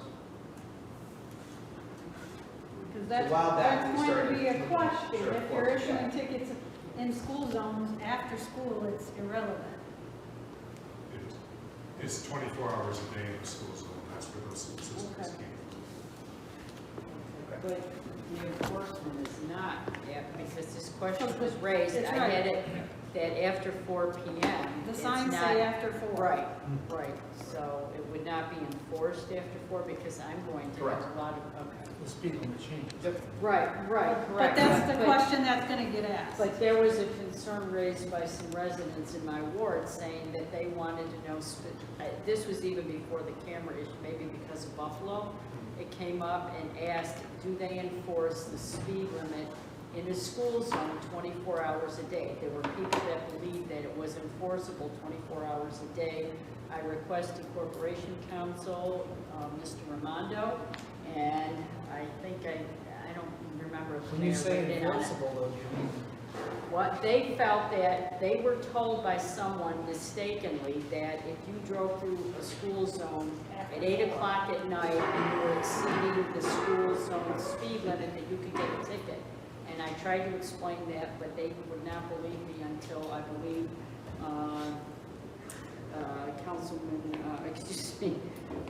Corporation Counsel Ramondo indicated that no, it was in fact not enforced after 4 o'clock. But people were concerned, so this will again raise that issue because this was before it even came up, that they could get a ticket at 6 o'clock at night going, 30 and then 20. We could drill down those statistics as well. I just think the education component also needs to be there, that it isn't enforceable. If the signs say 4 PM, that's when it is enforceable.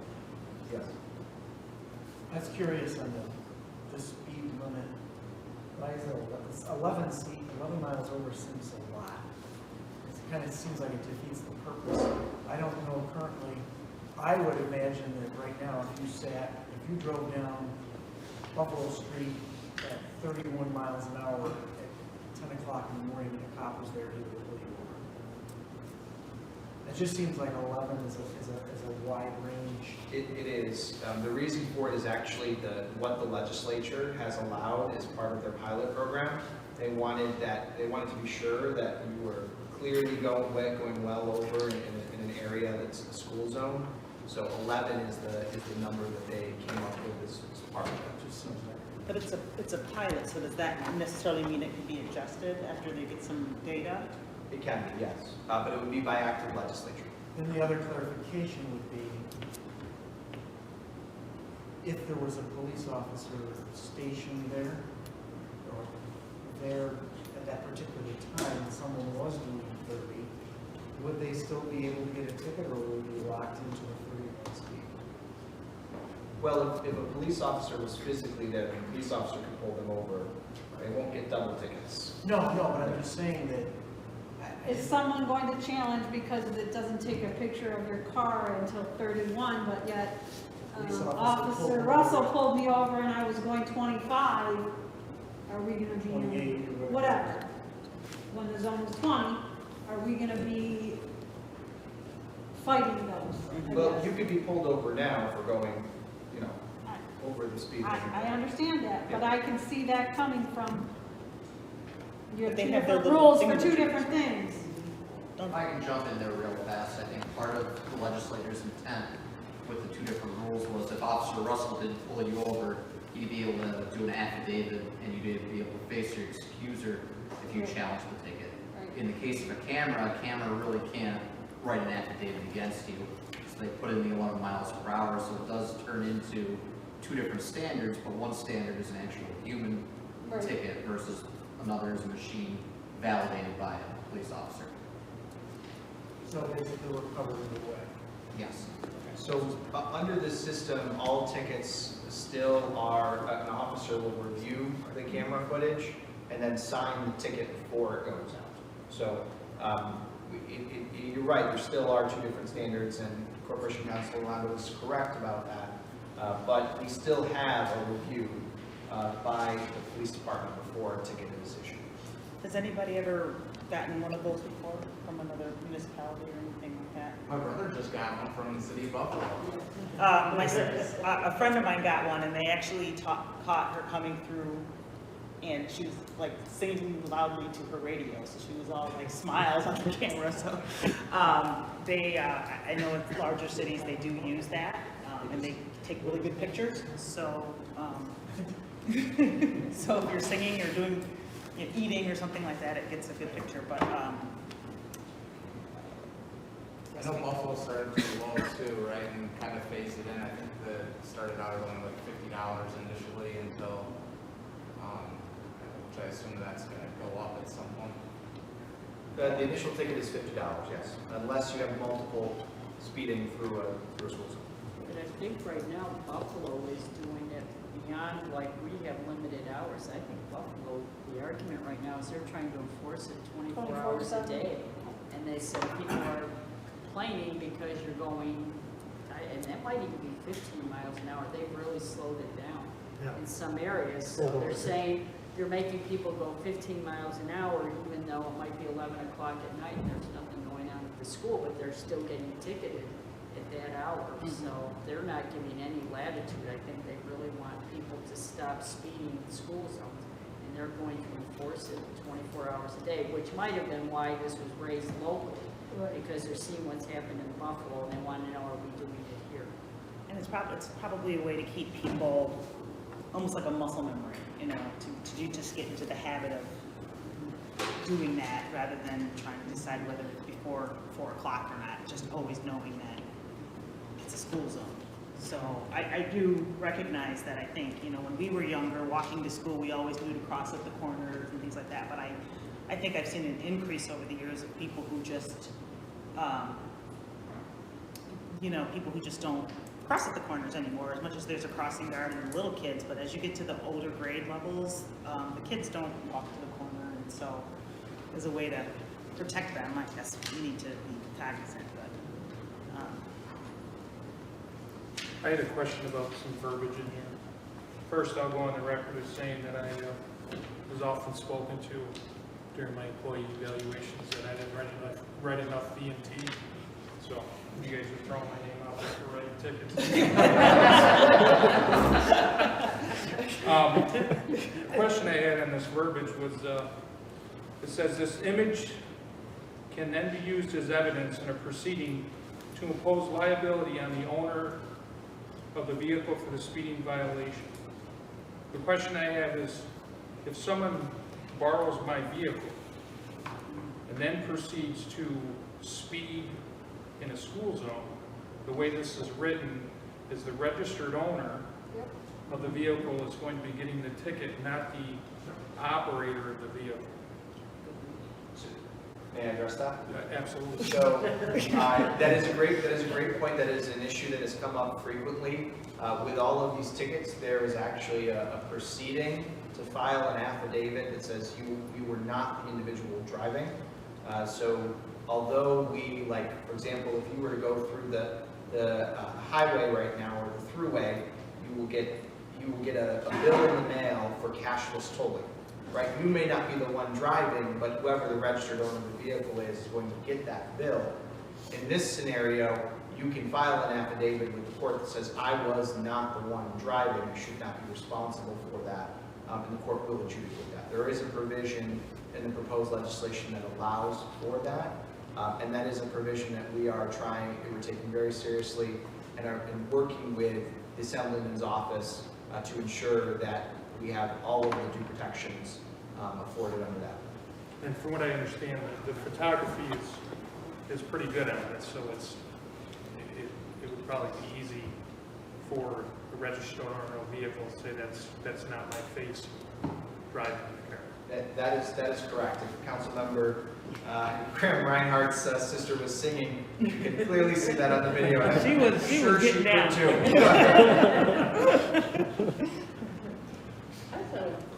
Just for clarification, where it says, on the motor vehicle accident, PD and PI, what are those in those? Property damage and person. Thank you.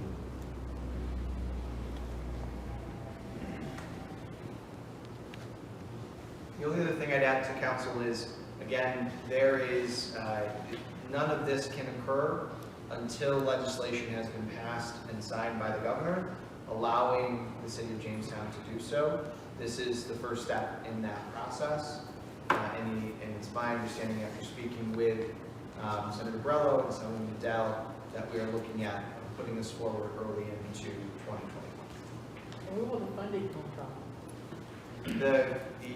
The agreement, which is the next resolution, provides cameras through a company that we're working with, the St. Lucie City of Buffalo, and they would provide all of the hardware and software, and they would receive a portion of that ticket.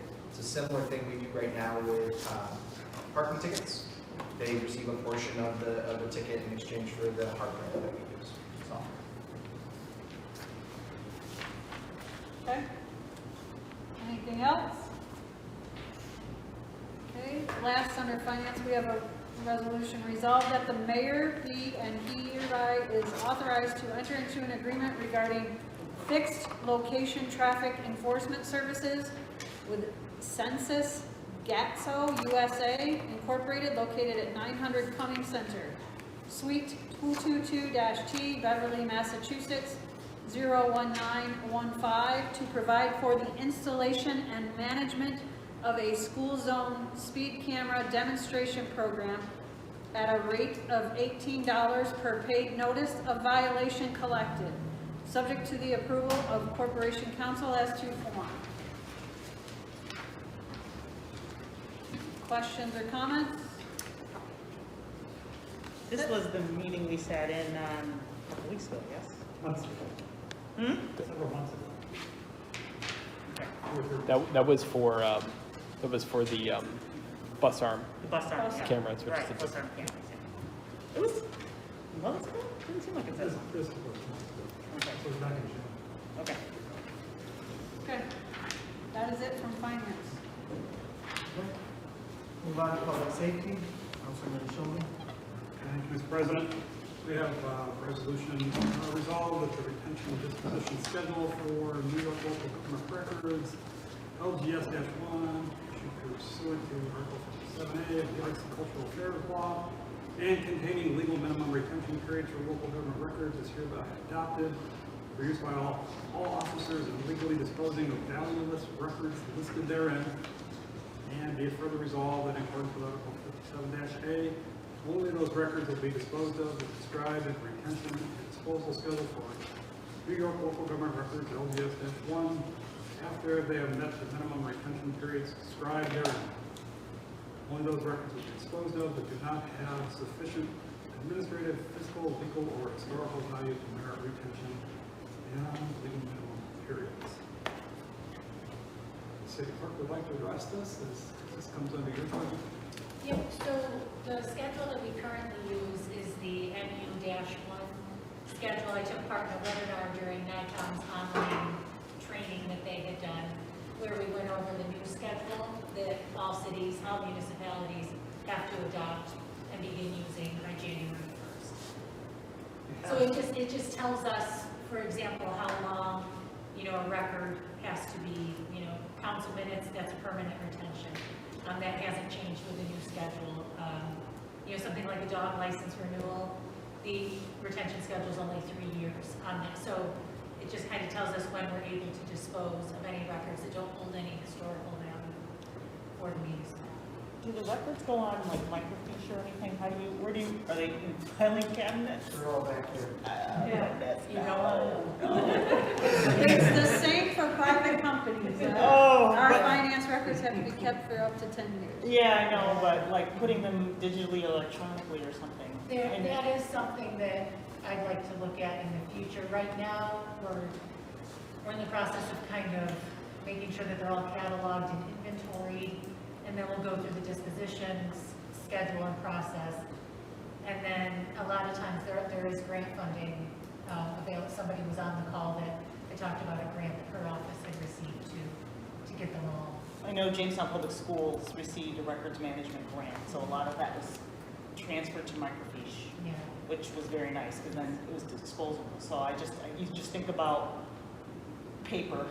There's a lot of it. Well, and then just, damage and, things like that. And so I would hope that if grant retention grants become available, that we look into that because those are things that need to really be retained in a more secured way, I think. Yeah, absolutely. Okay. In terms of the destruction, how do you dispose of them?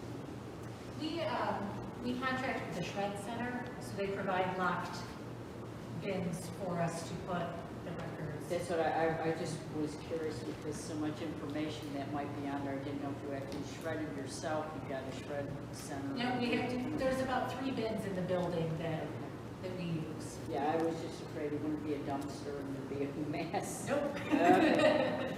They are locked up. If I may add to that, there are a lot of records that have gone past their life that need to be destroyed, as records should regularly be disposed of as they pass certain things, unless they're records to keep forever. I say this because we still have granite samples of projects that happened like 50 years ago that are hanging out in boxes. And we have giant floppy disks from the Jamestown General Hospital that no one has a device to read them anymore. So those are things that we have to go through the catalog, index, and then dispose of appropriately. Is that something, I know we had a city, like our historian or something like that, that had that position stayed, would that be something that person would be working on, or is that not something that would fall under your office? Would that be like? We have an employee from the clerk's office currently working, she works part-time. Okay, And so currently, that's what she's working on right now, okay, up in the records room on the front. okay. Okay, we invite you to tour anytime, the records room or the records we have stored in an offsite location. No, Some interesting things. pass, thank you. I believe you. I do want you to know I've been around so long that when I first started, the assessor still had the old canvas assessment rolls. They look like maps. You can pull them out.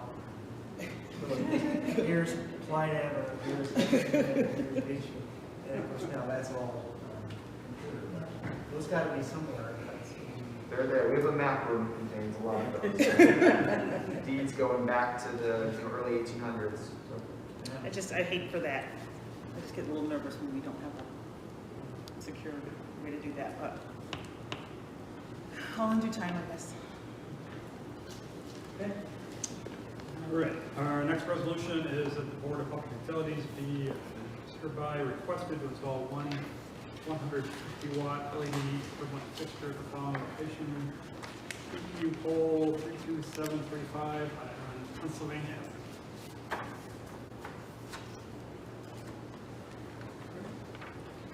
And three resolutions also appeared in finance. The first one is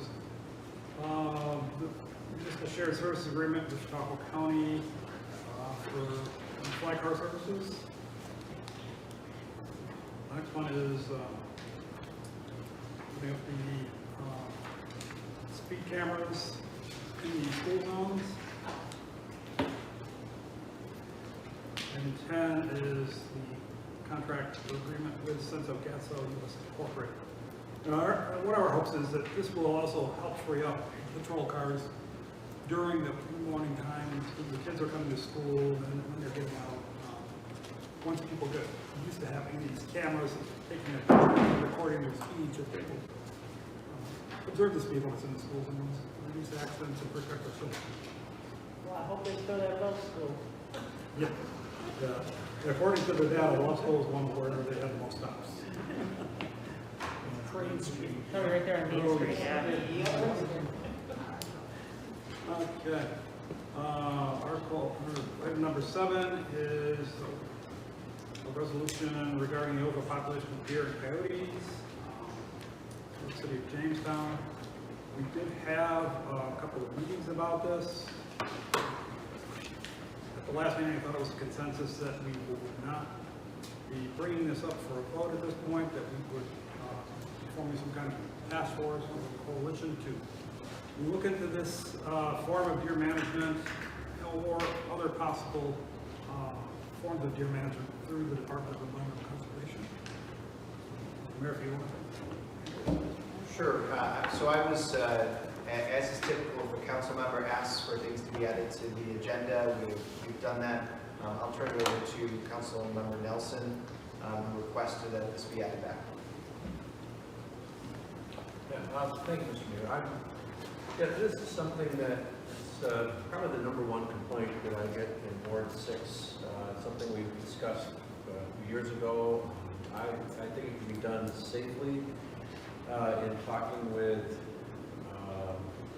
some other people who are on that call, we've even tried to,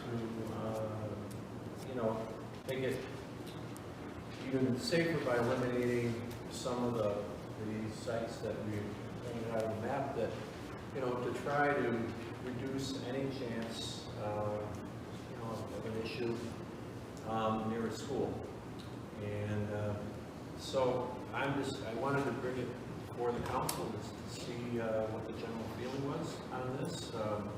Again, I'm really speaking on behalf of Ward 6 and the numerous complaints I get about the damage that they're doing to people's properties. And so I ask that we look into this again. I strongly support it. And it does, obviously there's legitimate safety concerns, but I think I'd like to give it a shot. We have really just about a 3-week window. We started at December 1st and go to December 22nd. like to comment. I was part of that last meeting, and anybody who was in that meeting can vouch for the concerns I had that were numerous.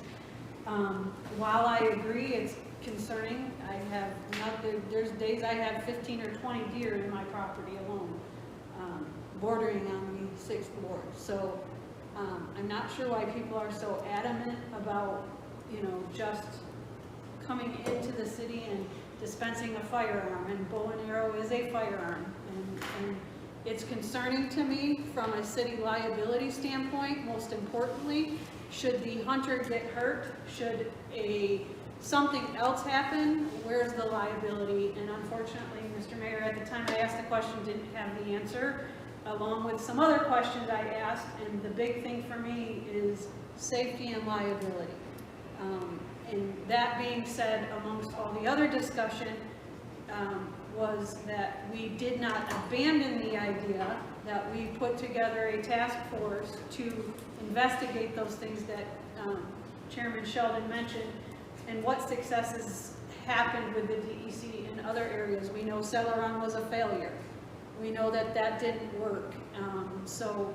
But we don't know what else is out there and what else is going on. The other big concern I have about this is we're 60% through deer season. We have deer roaming, it's mating season, bucks are chasing does in my yard like crazy. With hunters out there, you have the potential to push them out into places that could cause further damage, be it a car accident or something else that we're not thinking of. And I think there's a lot of questions and concerns. And then since this was in the paper, I also got a lot of calls of people who, one thing they don't want to see is rampant hunting in the city. And I also had messages from people asking, how can I get my permit to hunt in the city? So now I've got an even bigger concern of how controlled is this going to be, and how many people are going to, like that gentleman said in his letter, push the boundaries to the city limits and cause some other problems that way.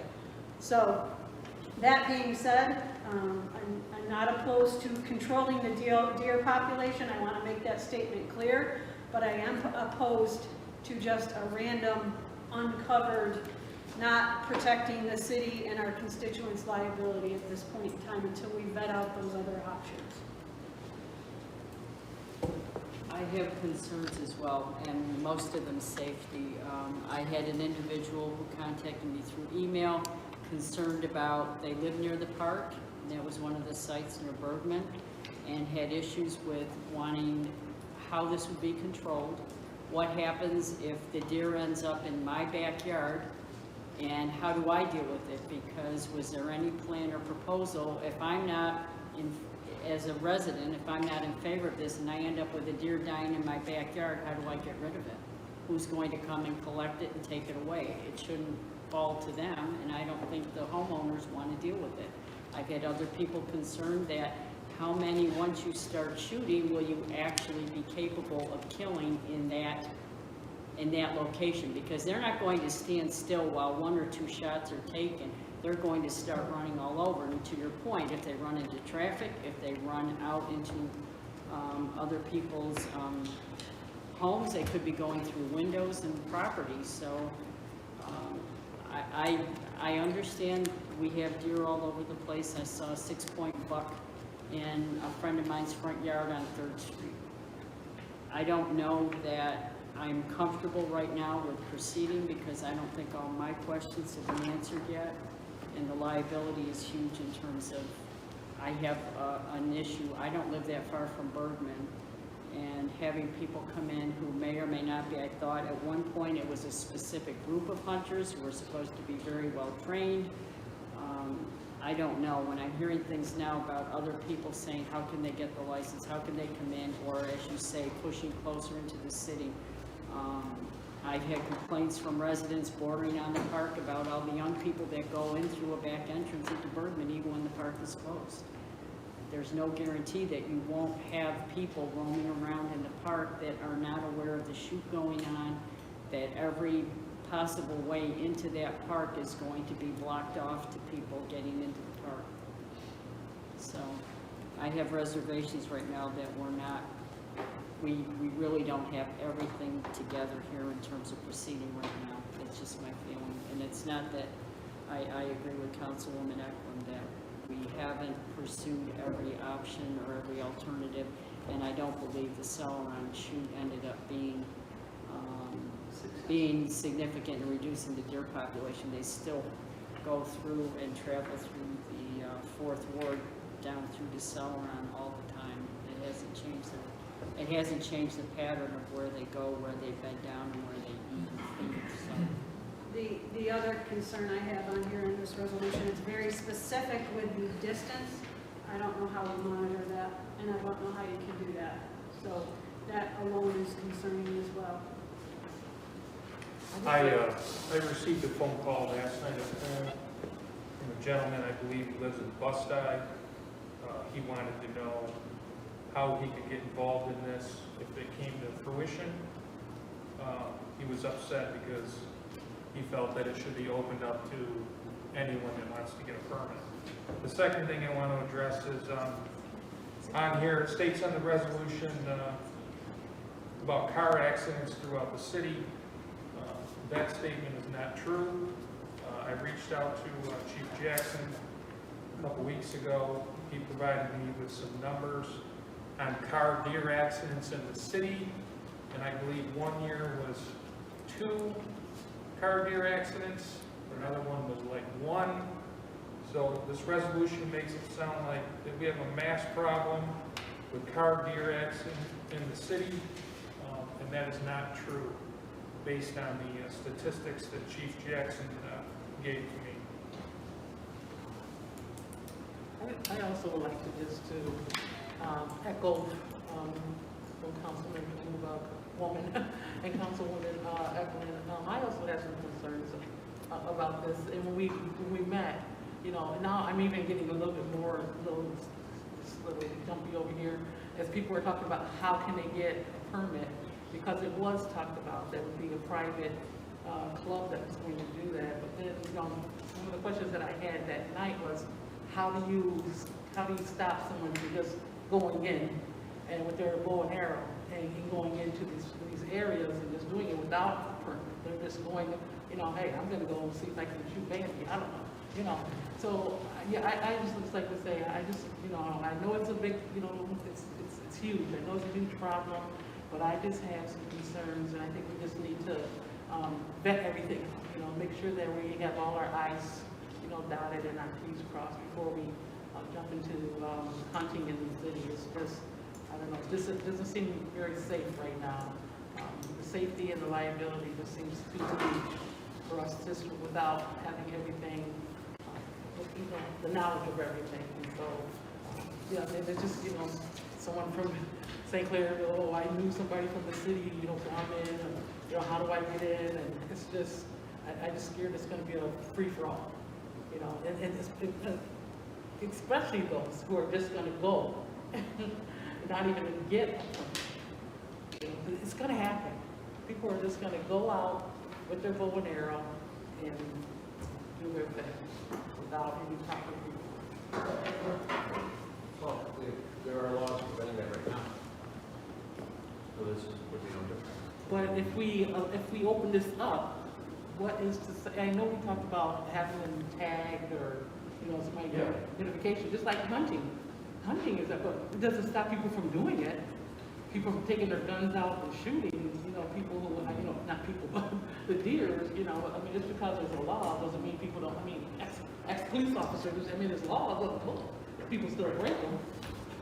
We can reference, what was it, maybe Chief Jackson remembers, was it 2 years ago, or even Jeff, when he was on the job, when we had a gentleman going around up near Bush School and randomly shooting deer.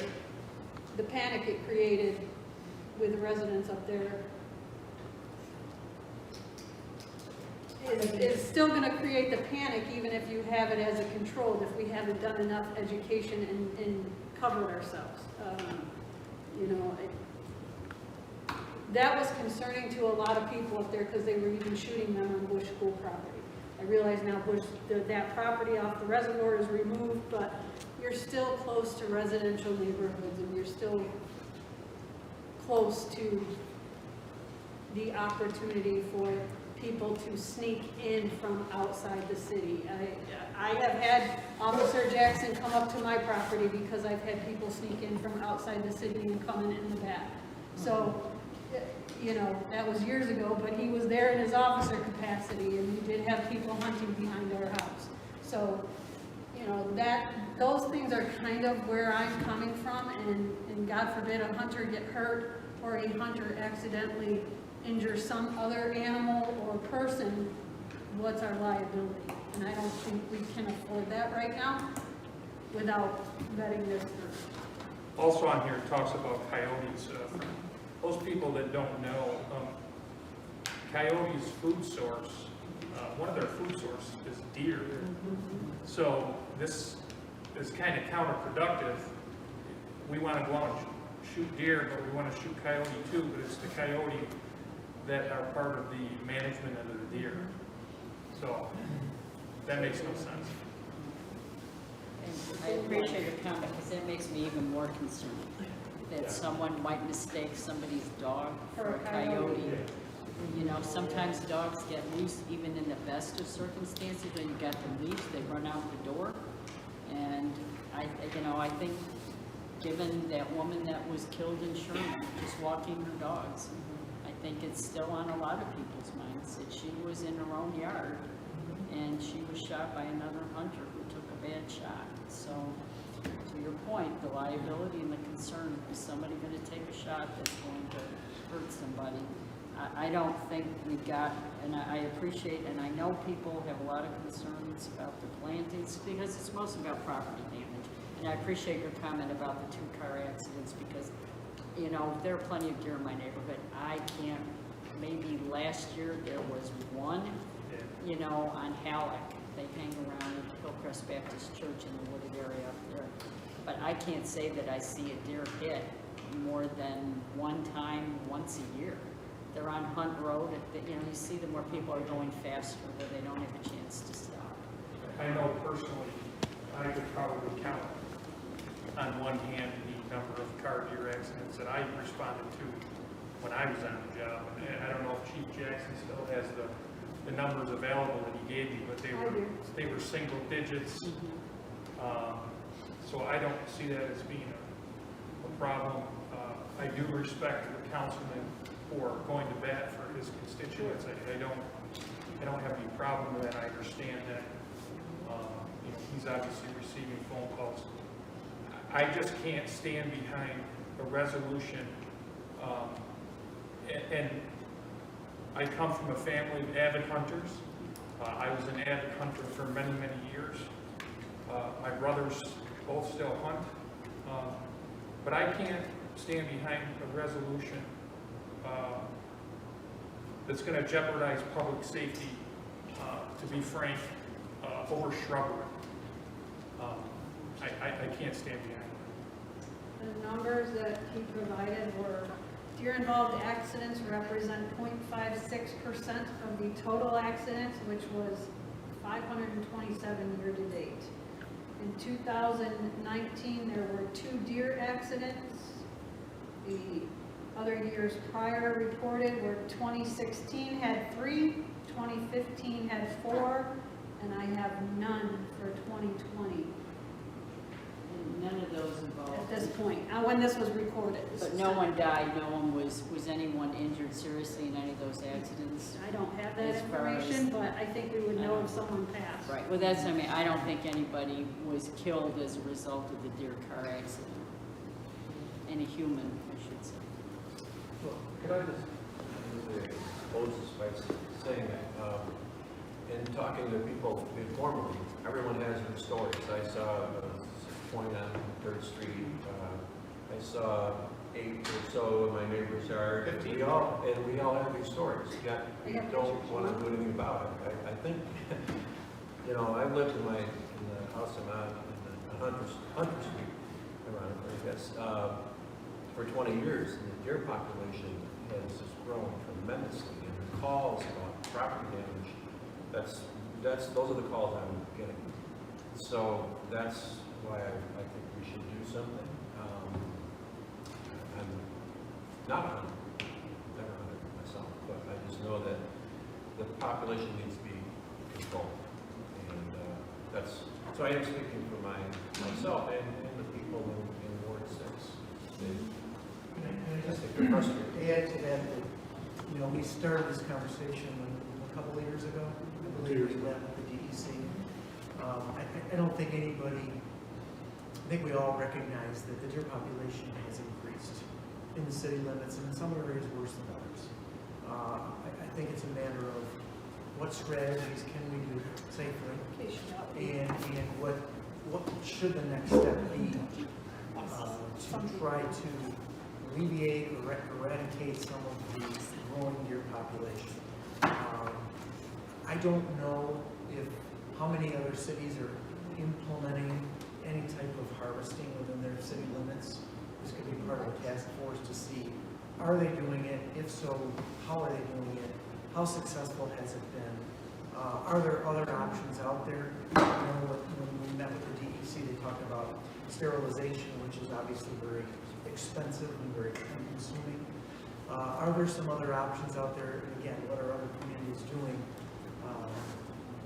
And if they have done a hunt or harvest, how successful has it been, and have there been any issues or problems with that? I think we're all on the same page with looking at some options. I guess the question is, what are those options, and what should we do? So there's no doubt that that area seems to be more populated with deer. That southeast quarter of the city.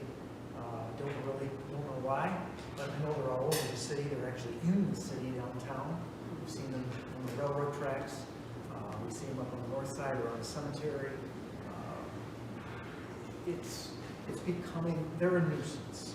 And again, like Councilman Russell said, is it a nuisance to the point where something has to be done? And if so, what is that? They're not attacking people, they're not hurting anybody, they're hurting shrubs, they're causing property damage, I guess, and shrubbery and landscaping and so forth, but they're not causing mass accidents, they're not attacking other animals. So I guess the question is, what can and what should we safely do to try to eradicate that? So, I don't know if anybody else has any further. I think too, when the DEC was here, there are plantings that you can use that deter them. You can spray things on your plants, you can bury things in the ground. There are a lot of options out there, including spraying your plants with chemicals and odors that they don't like that will deter them. It just depends on, you have to be persistent. We have done that. We have done that in our yard. We have, made sure that we don't have things that they will eat, and they have seemed to move on. But you've got to be adamant about keeping up with it. If you do it once and think that's going to get rid of them, it is not. So the DEC did bring in, and if you talk to a lot of the nurseries, they will tell you the kinds of things that they will typically not eat. And if you gravitate toward those and plant certain things within your plantings that the odors deter them, they will move on. They may try it and they don't like it and they will leave. But it does require a little more education and effort on the part of the homeowner to try to find these things that will be less apt to lure them into your property. Because it's easy, and people will tell you, because they aren't hunted in the city, their dogs don't chase them out of the city because we have leash laws, that a lot of, they don't have any predators in the city, which is why they come in. But if we don't provide the food that they want to eat, they will stay out or venture out further because they're not finding what they can live on or sustain themselves in the city. And that's an option, but it's a lot of education, a lot of persistence, and some time and energy and money by the homeowner. But if you value your investment in your landscaping, that's what you may have to do. Because it probably, in terms of liability to the city, there's no liability, and there may be a little more expense to the homeowner, but it's not going to cause the problems that you could have with a hunt or a baby chute or any kind of thing bringing them in that could result in some other injuries and liabilities. Okay, so just to go back to what I said at the beginning of my statement, I thought there was a consensus to form a task force or an ad hoc committee to look into this option, or are there other options? And as the council president stated, he said, yes, there are other options. I think the time is too short to approve a program like this right now, to investigate further. We need to have more public input into it. Having these meetings, the public is not involved, and it's a very emotional issue for a lot of people. But I think we need to just take a step back from this resolution, investigate it further, and possibly have a program in place before next year, before next year's hunting season. Have anything to that? Should we take a vote on this as a public safety committee, or should we just? We're tabling it, right? We're tabling. Do you need a motion, or what do you need? It's in the safety committee. Public safety.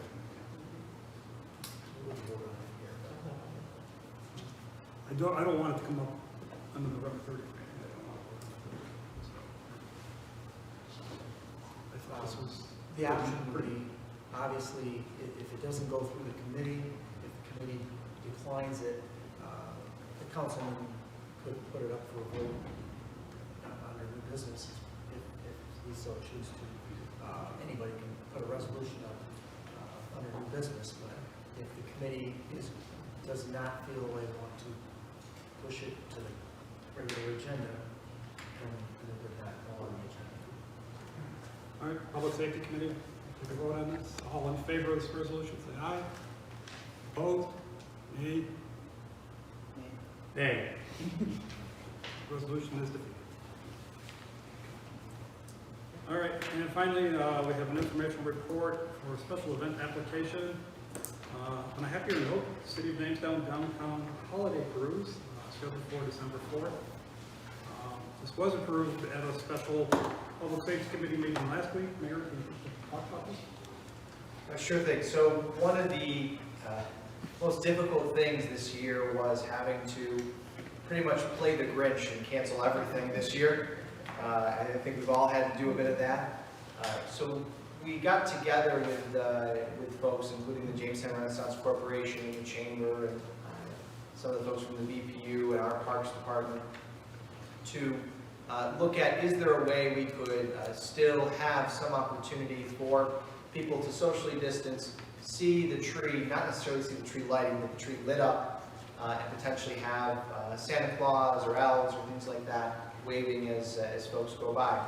So what we had talked about is to come up with really a reverse parade where individuals, instead of the parade route going through the city, family members and with their children could drive through or down 3rd Street, and as they come to Tracy Plaza, they'll see the tree lit up. They'll see Santa Claus and some elves, graciously now being sponsored by the YMCA, and hear some holiday music along the way. The Chamber has also asked if organizations and businesses are interested in some type of stationary setup in the parking spots, distanced parking spots along 3rd Street, so that although a parade can't be necessarily running through the neighborhoods, as a family drives through 3rd Street, they can see the organization or the business have whatever their stationary display is. We're very clear that we're not asking any businesses to do any sales, to approaching cars. This would be to come into 3rd Street, you're driving through, controlled by our police department. You get to Tracy Plaza and you can see the tree already lit up, hear some holiday music, see Santa and some elves, and also if you have an unused and new toy, Toys for Tots will be there to collect toys as folks leave the Tracy Plaza area. We obviously cannot necessarily control folks that walk, but we have been very clear in the messaging that we would like individuals to drive through 3rd Street as part of this process. As of right now, we've been talking about having it start at Washington and 3rd. Individuals can drive through. This would be, again, not monitored, but would be controlled by our police department during this time frame. It would be limited from, and you guys have to help me out, 6 o'clock to 7:30 would be the time frame. The tree lighting would happen way before then, so we are not opening up that tree lighting to the public. We do not want a crowd to gather as part of that. So the tree will already be lit up. And we want to really we wanted to find a way that we could socially distance, still bring kids some of that holiday cheer. And what we found was other cities we looked at, for example, Geneva, did a Halloween parade,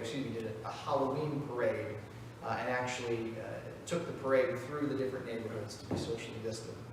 In this way, we're asking families to come down 3rd Street and see more of a stationary parade and continue forward. So, again, we're not asking folks to walk to it. We are asking folks to drive. We're looking into ways if there is potential public transportation as well. At this time, the Public Safety Committee approved it on Thursday. We've already had 5 or 6 businesses sign up and have had interest from several more, and we will, again, space them out on 3rd Street. We will close down 3rd Street starting at 3 p.m. that day we normally have the parade, December 4th, and it would then be opened back up around 8 or 9 once the parking spaces have been I just want to commend the Parks Department for securing the Christmas tree so it didn't blow over last night.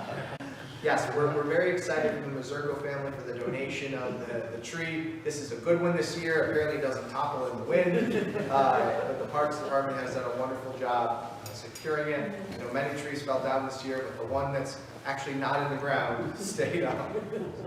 You remember a couple of years ago we had a problem. Oh, yeah. All the time. It must have been a top heavy tree or something. We really need to talk about that? What's that? We really need to talk about it over here. Did you put that one up or did you? Just a quick question, since we're talking public safety, as a result of the winds yesterday, aside from trees going down with no injuries or anything like that, people were pretty much safe? You guys are taking all of my messages from the mayor, but yes. Oh, sorry. That's You can fine. save Last it. 3 minutes off. So at this point, there were no major injuries that I am aware of. Chief, did you, or Deputy Fire Chief, did you guys hear of anything? No. No one was, to our knowledge, injured from the storm. However, as you all know, and you probably saw my email today to our employees, our crews were working through the night both on the BPU side as well as on the city side to take down trees, to deal with power outages. One of the things that, for example, I went out last night and I was with our crews, both BPU and in the city, those trees toppled on power lines. And so how we cut those trees are really important, because if you cut them wrong, you're going to see the tension from those power lines and just spring up and actually cause more damage. So our crews were absolutely fantastic going through the night. They got a little bit of sleep, came back the next morning to continue to get trees that were in roadways. This was probably one of the worst of the storms that we've seen in many years. When I met with the tree crews at, I think around 7 o'clock, that was their 6th or 7th tree that they had already had to remove from the roadways. And as I met with the BPU crews, they were literally just trying to stop power lines from catching on fire, putting down the poles and moving on to the next before they can even start to reconnect folks' power. So they've been working diligently. I've been incredibly proud of the work all of our city employees did and the hours that they put in to keep everyone's power, get it back on. I know there's been some lingering issues that we've been dealing with today, but also to try to clear the roads, clear the trees. And many of you went around, and I appreciate all the council members who were sending information about downed trees. We started a group to ensure that we tried to hit every single tree during the storm, so that was invaluable. I thank all the council members for doing that, and I really thank all of our staff for spending some late hours cutting those trees and trying to restore power. 2020, the gift that keeps on giving. comments. There's a lot of people still with private damage. Yeah, okay, that- yeah. That are, homeowners are dealing with and trying to, unfortunately, there's only so many tree services in town too to remove those trees, but that is, I know the one that fell on my neighbor's garage was probably a pretty high pine tree, 2 of them, and luckily no one was hurt, but he just missed his house. So, lots of damage. We have the public works. Are you done? Yeah. Safety is done. Safety, public works, Councilman Nelson. Thank you, Mr. President. We sent one resolution, and it was other code and finance, and that's for the change order through the concrete work on Newton Avenue and Ferry Place and Fair Street for a total of $15,039.50. So, was it for Public Works? Anything else? If not, is there any other business to come before the council? Before we go to the mayor's portion, just wanted to make a couple comments about, I know we had the budget hearing earlier at 6 o'clock. There was some, just for the public's knowledge, there was some issues with our internet and we couldn't live stream it. It was recorded, so the budget hearing can be seen or will be able to be seen via recording on the website. So by the time we had figured out that it wasn't working, we were a good portion of the way through that. So again, another casualty of our storm. I know that around the city there were many issues with internet as well as not being able to have any power. So I just want to make sure everybody knew that. So if you came on to hear the budget hearing and you couldn't see it, it is recorded. You can go back and see it. Also, just to reiterate with Councilman Eklund said about the budget process, we will have a special meeting next Monday via Zoom. It will be open, via Zoom to the public, to continue our deliberations on the budget process.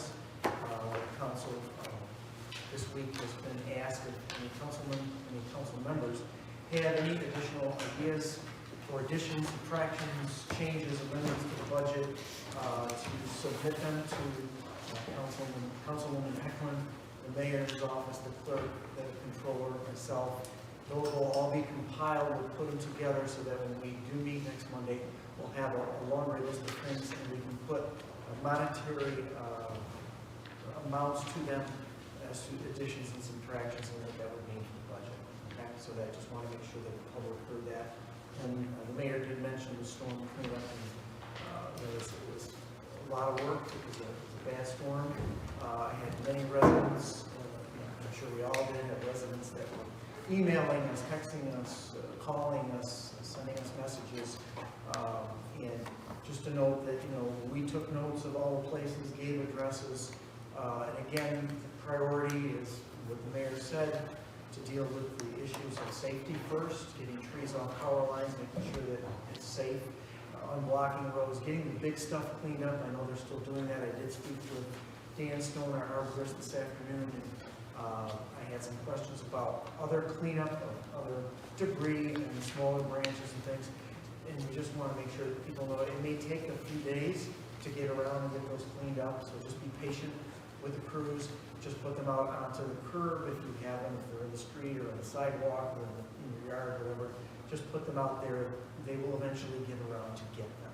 Okay, so it's just going to take some time, and we still have some of the major stuff that has to be cleaned up and power to be restored and so on and so forth. So again, thank you. It was a good team effort. Council people were going back and forth. And again, if anybody else has issue with a city tree in a city situation, contact either the mayor's office, your council person, or the Parks Department, and take care of it as soon as they can get to it. That's it. Up to the mayor. Okay, So I have 4 updates for folks. Shouldn't take too long. I have 1 executive session, which is a potential litigation. To go through the first couple ones, I just wanted to give you all a brief update on the Rabies Clinic that happened, as well as Councilmember Eklund, you had mentioned and raised a question about crossing guards. So we have an update for you as well. So I'm going to ask Clerk Williams just to give us an update on how the Rabies Clinic went, as well as Councilmember Sheldon after she's done. Yeah, it was very successful. We had about 180 animals scheduled to attend. We had roughly a dozen no-shows. A lot of times when people have outdoor cats and they just couldn't track them down in time, I think that that's what the majority of those were. It ran really, really seamlessly. We had the Treasurer's Office staff member, Renee, sat up at the top of 3rd Street and directed people down the driveway. They were able to, tell her if they were there outside of their scheduled time. She would send a text to Leanne Jordan. We would pull their certificates so that they were ready, because we had every half hour, we had an envelope full of the completed certificates. Jeremiah from the county was awesome. He was grabbing current rabies information from the drivers, so we knew if they were getting the 1-year or the 3-year. Dr. Hoyt, our vet, was hopping right in the back of the vehicles if the dog seemed agreeable. There were only a few that he asked the owners to step out of the vehicle with. Officer 5 was there to assist with the animals. A lot of the cats had to come out of their vehicles and their carriers and things. Any feral cats had to be brought into an enclosed room just because they will flee. It was really great. We were very impressed with how smooth it ran, and the vet was just beside himself. He was like, we are like breezing through this. So I think next year, if we're still able to do the drive-through, everybody seems really agreeable that was it was the best rabies clinic we've ever done. We saw far more animals than we typically would. So it was wonderful. The weather helped too, though. I mean, it was a beautiful day, so it's easy for me to say it was the best rabies clinic ever, because normally it's sleeting and freezing cold, but it was really a great day. So. I think part of it too would be that, this year, it's been tough for our own medical services, but as well as animals, let's give people an opportunity that maybe they didn't get their animals to the vet, or they haven't been there, or they can afford it. The gratitude from the folks that took advantage of the program was overwhelming. They were trying to give us donations, and it was just, they were fantastic. So we tried to just redirect them to the Humane Society with their generous donations and help out that way. So it was great. Yeah, the county health department really puts on 12 to 15 rabies clinics from March to November, and this was the 3rd rabies clinic. There was one in the early part of the year, there was one in Westfield, and then there was Southland. So I think that helped with the numbers of people. We're fortunate we didn't lose anybody's pet. It was a beautiful day, and we actually vaccinated 2 ferrets as well. Generally love the ferrets, still. The funny thing, the animals know, because they know where they're going to get a shot. It went very smooth. I think the difficult thing was the location. Some people couldn't figure out which way to come in, if they should come out of a Fairmount or come off a 3rd, but it worked out. It did. It was fun. It was okay. Great. On that same note, we've had some renewed interest. It's something that was going to put together earlier in the year, and then COVID happened. If any council members are interested in being part of a feral cat task force to deal with issues, feral cat problems across the city, please let me know. We've been working with the Humane Society to try to put one together, and we'd love to ensure that there's some council representation on that. So I will send up a follow-up email tomorrow for those that are interested. You got enough cats, Brian. Yeah, you don't even have No, I'm not adopting. Speaking of the Humane Society, not related but related, the donation for the for the ticket amnesty, are you planning on sending out a summary to us so we know what we collected and what was donated? Okay. Thank you. Yes, I have that on my desk, and I apologize, I haven't given it back to Jen yet to send out, but we will do so. The other update I wanted to provide was for the crossing guard, so Chief Jackson, just give us a brief update on the situation with the crossing guards that Councilmember Ackman brought up last time. I think most of the issues that arose from the coverage was due to a communication and scheduling issue. A couple of the crossing guards didn't know that there were 4 shifts, which are different from previous years because of COVID. And one of the issues was that they simply can't be there at one time a day because they have other jobs, other commitments. But for the most part, it's been rectified, and almost all of the shifts are covered at every school. Thank you. And just so they are on top of it though, are they aware of the scheduling change that's coming with the schools after Thanksgiving too? So. I will reach out and make sure that they are aware. Okay. I'm not sure that. Thank you for bringing that up. We want to make sure we follow up. Thank you. Of course. So a couple other things from my end, and you guys talked about the other stuff through Storm and the holiday cruise. I wanted to provide for the members of the council, we had discussed the decoupling of the police and fire chief position. Many of you may remember there was a brief discussion about the law changes in the state of New York that if there's an individual that has oversight of the fire department, that individual then must get Officer 3 fire training from the state.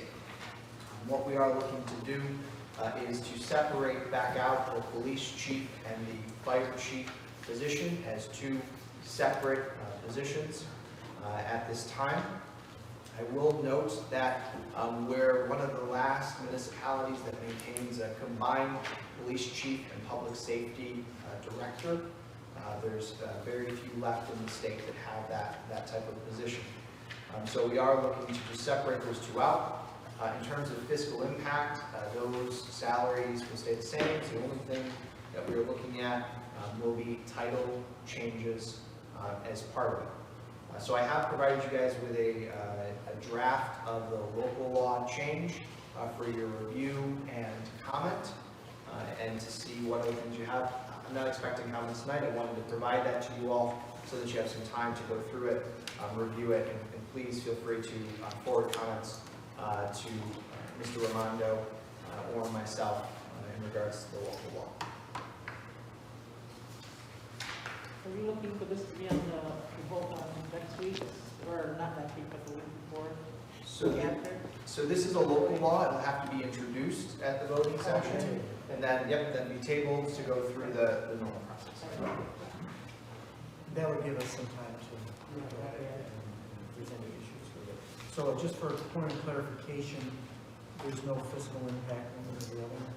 No, there's no intent to change any of the salary amounts. Yep, they would still can remain the same.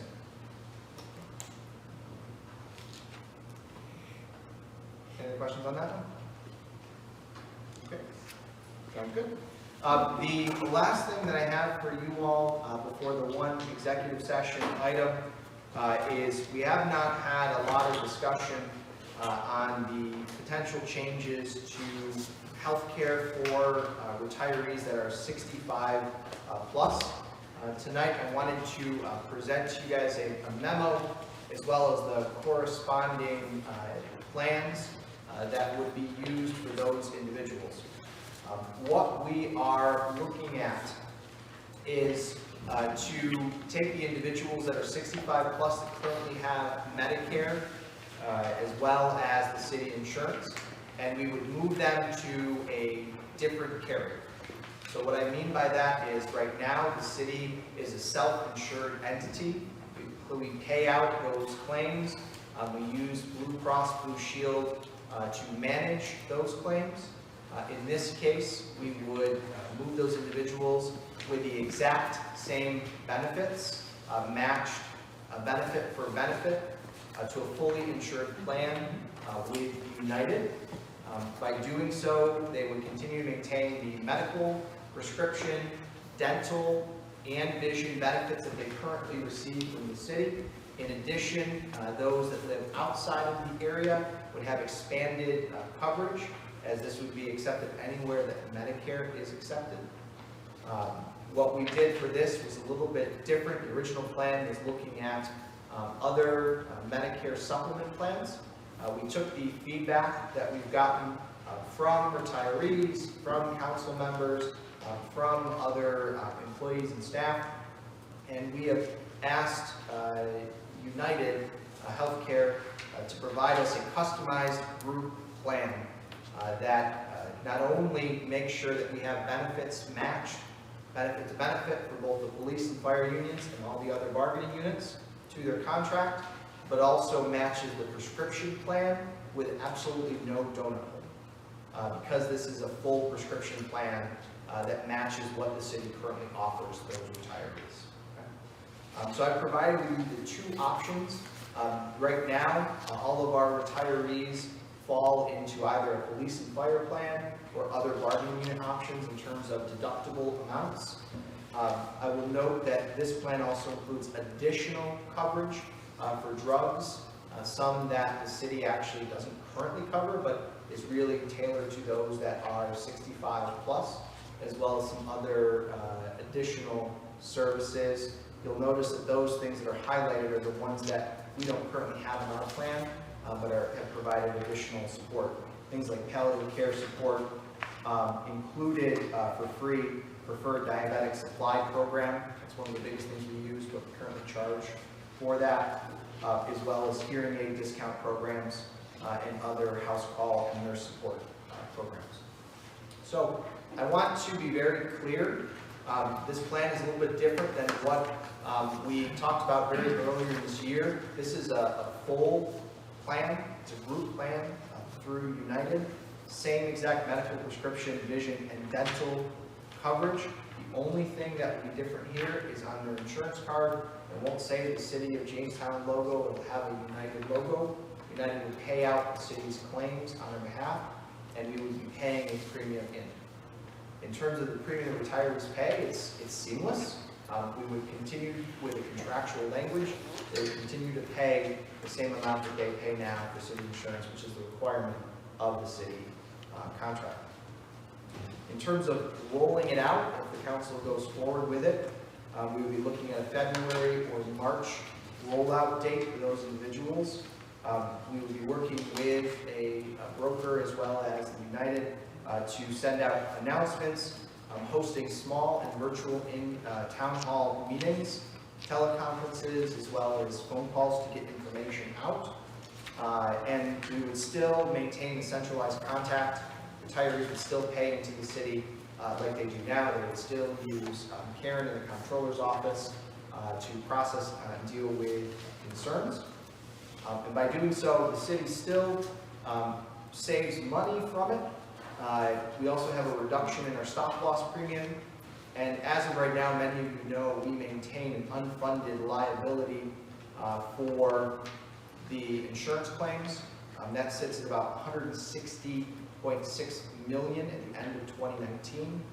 Part of that will be reduced by moving to a fully insured commercial carrier.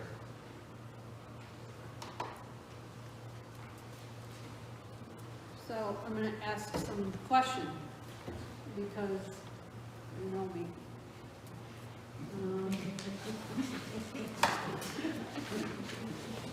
Great, we got theirs. Where's the comparison to what we're paying today? Number one, I want to see those numbers. Okay. Number two, I have concern that we're 2 weeks away from a budget vote, and what you put in your budget, you're now proposing is something totally different. And I understand you've invested time in that, but that's a lot to shove down our throats, to be honest with you. And expect us to understand and agree and support for all the reasons in 2 weeks. I discussed my concerns with Ryan today. I mean, in just reading this, it says they will pay the exact same amount as active union members, but if you want to try their contract, it says they pay the exact same price, their percentage, as their active employees. But their premium is less. So, you know, there's just a lot of, that's just one statement. That's just a lot of things to go into this.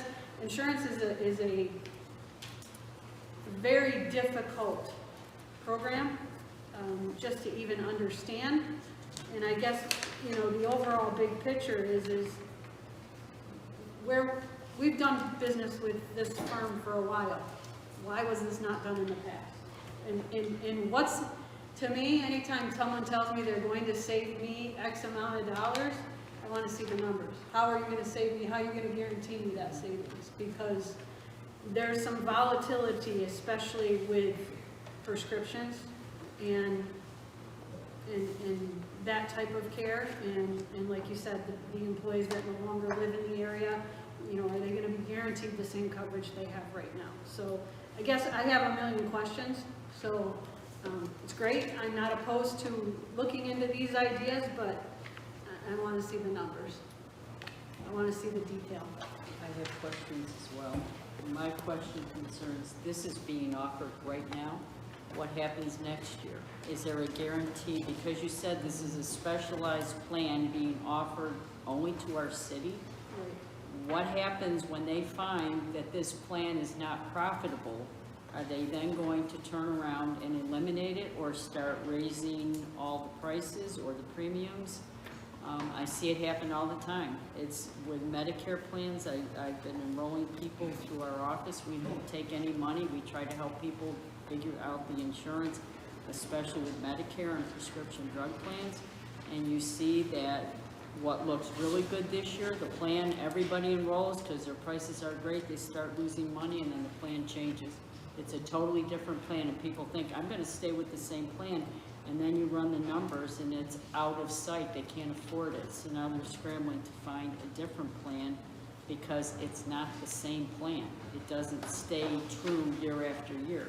They've eliminated one of the, not that this is a supplement, I think we talked about a supplement at one point, but Medicare would become the primary insurance of the retirees.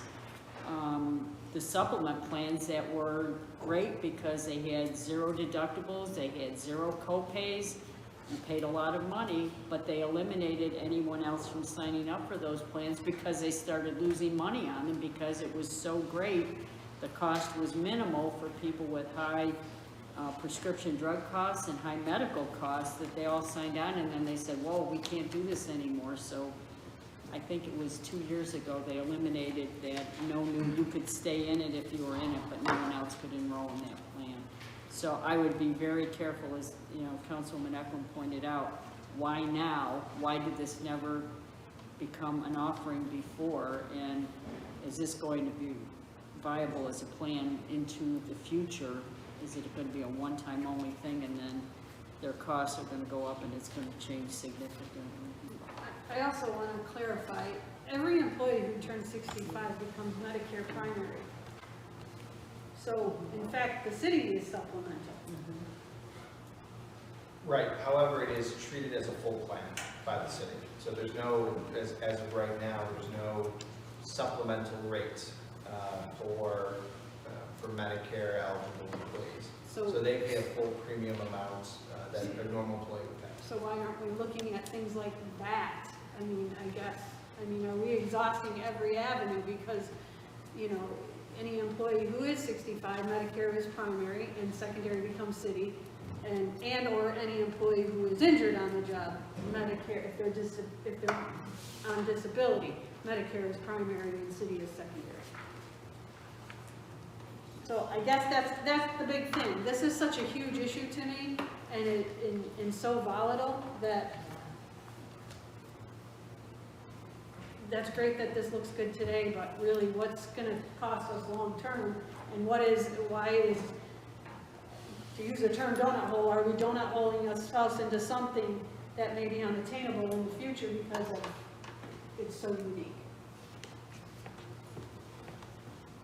I don't know if I just had one thing, you know, I understand the concern on the future and whether or not the rates will increase going forward in 2022, but even if we make this change, we save the money for next year, and then the rates go up, you know, the changes are made, then we would have to just move them back, move all the retirees back to the self-funded plan, and still save $1 million for next year, right? So I don't understand that argument. Because I feel Move them that, out and then move them back. Usually, Yeah. once you move out of a plan You and can't out go of the back city in. or the county health plan, you're out. You Yeah. can't Yeah, you're re-roll out. back in. I At think- least I've yet to see any plan that allows you, once you opt out, you're out. Yeah. There's no opt back in that I'm aware of. I think once you write them out, Yeah. it's a totally new ballgame, number one. And believe me, I'm the first one who wants to save $1 million, but I also don't want to spend it in an injunction on day one and in legal fees.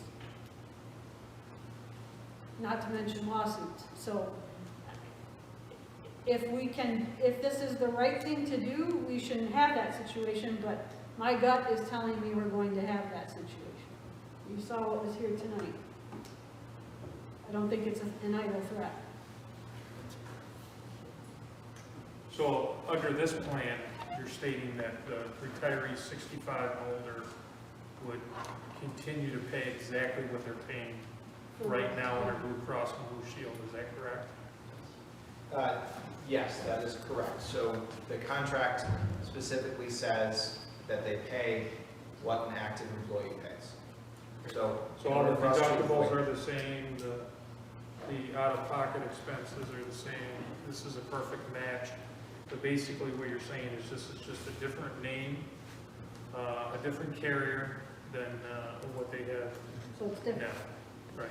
And the premium is different, and yes, the contract says they pay the same, but they pay the same percentage based on the premium. So I can see some little legal barrier there. That would need to be negotiated. Unfortunately, we can go, as the unions have asked us to do, we have to go by the letter of the contract, and the contract says that a retiree will pay the same amount as an active. This is where we're getting into this. To me, this whole should have been negotiated from the beginning. Right? You can say what you want, but it's all in part of their contracts, though. So when you change part of their contract, it should, for the most part, be something you negotiate. So right now, they're going to fight tooth and nail because the mayor's budget came out with this, and we're talking about changing their insurance, and they're on the defensive that we didn't negotiate this. But if it's the same, isn't it a lateral move? They're gonna argue same. That's going to be the argument. That's gonna be the argument. In court, that's going to be the argument, that, you know, what does the word same mean? That would be the argument for a corporation counsel to make. Like I said, I agree with the councilwoman that I am all for saving money, and I respect, I thoroughly respect what the mayor's trying to do, what Ryan's trying to do. I respect that, but I'm just, I stand behind what I said before, that I would like to see something like this as an option to retirees 65 and older, where you could set up some sort of educational plan to educate all the retirees 65 and older. Because right now what you're getting is you're getting a lot of gossip going around. And it's, you know, it's like the old school playing the telephone game where, you know, all the rumor mill's going around and there's all kinds of crazy talk among members. And I think that we should step back, educate all the members on this, and make it an option. See, this is an option that you can take. It's not mandated. If you want to take it, you can take it. And if it's such a great plan, even give them the option of, you can try it for a year and possibly go back if it doesn't work out for you, if they'll allow you to go back. But I think imposing it is going to be a problem, as we saw tonight. make it an option, educate the retirees on how it works, answer all questions they have, and I will guarantee you that if you get 5 or 10 or 15 people to sign up for it, and they start talking and telling other retirees that this is a great plan, you're going to have more people jump on it voluntarily. I have a question though. Is this plan dependent on a certain number having to sign up? And how many is that? How many did they? It's based on the 300. 300. But they have the right to re-rate if the total number of people changes by 10%. So that shoots at an idea. Okay. They're looking at the numbers. They are looking to make, regardless of what you think they're offering, they're in it to make money. Sure. And so I think it's been pointed out, you'll get people that will jump onto a Medicare Advantage plan, which this is, who are healthy, who want the benefits of a gym membership. They want glasses and hearing aids and things that you're not going to get under traditional Medicare. But the problem is those are the healthy ones. The people that they don't typically want to be the majority of people getting covered are the ones who are the sickest, who have the highest drug costs, who have the highest medical needs. Those are the people who typically look for the plan that's going to be the cheapest and provide the most coverage. The insurance company doesn't benefit from your sickest people joining this, and only a small percentage. They're only going to benefit to the fact that you get a majority of people who are healthy, who are going to provide that lower margin where they're not using all the services and the expenses. So that's why I'm saying, what you're seeing today, in a year, they used to do community rating, depending on what your numbers turned out, how many people in your pool of people were really sick. That's why they have the stop loss. But the problem is, they're going to evaluate this plan in a year.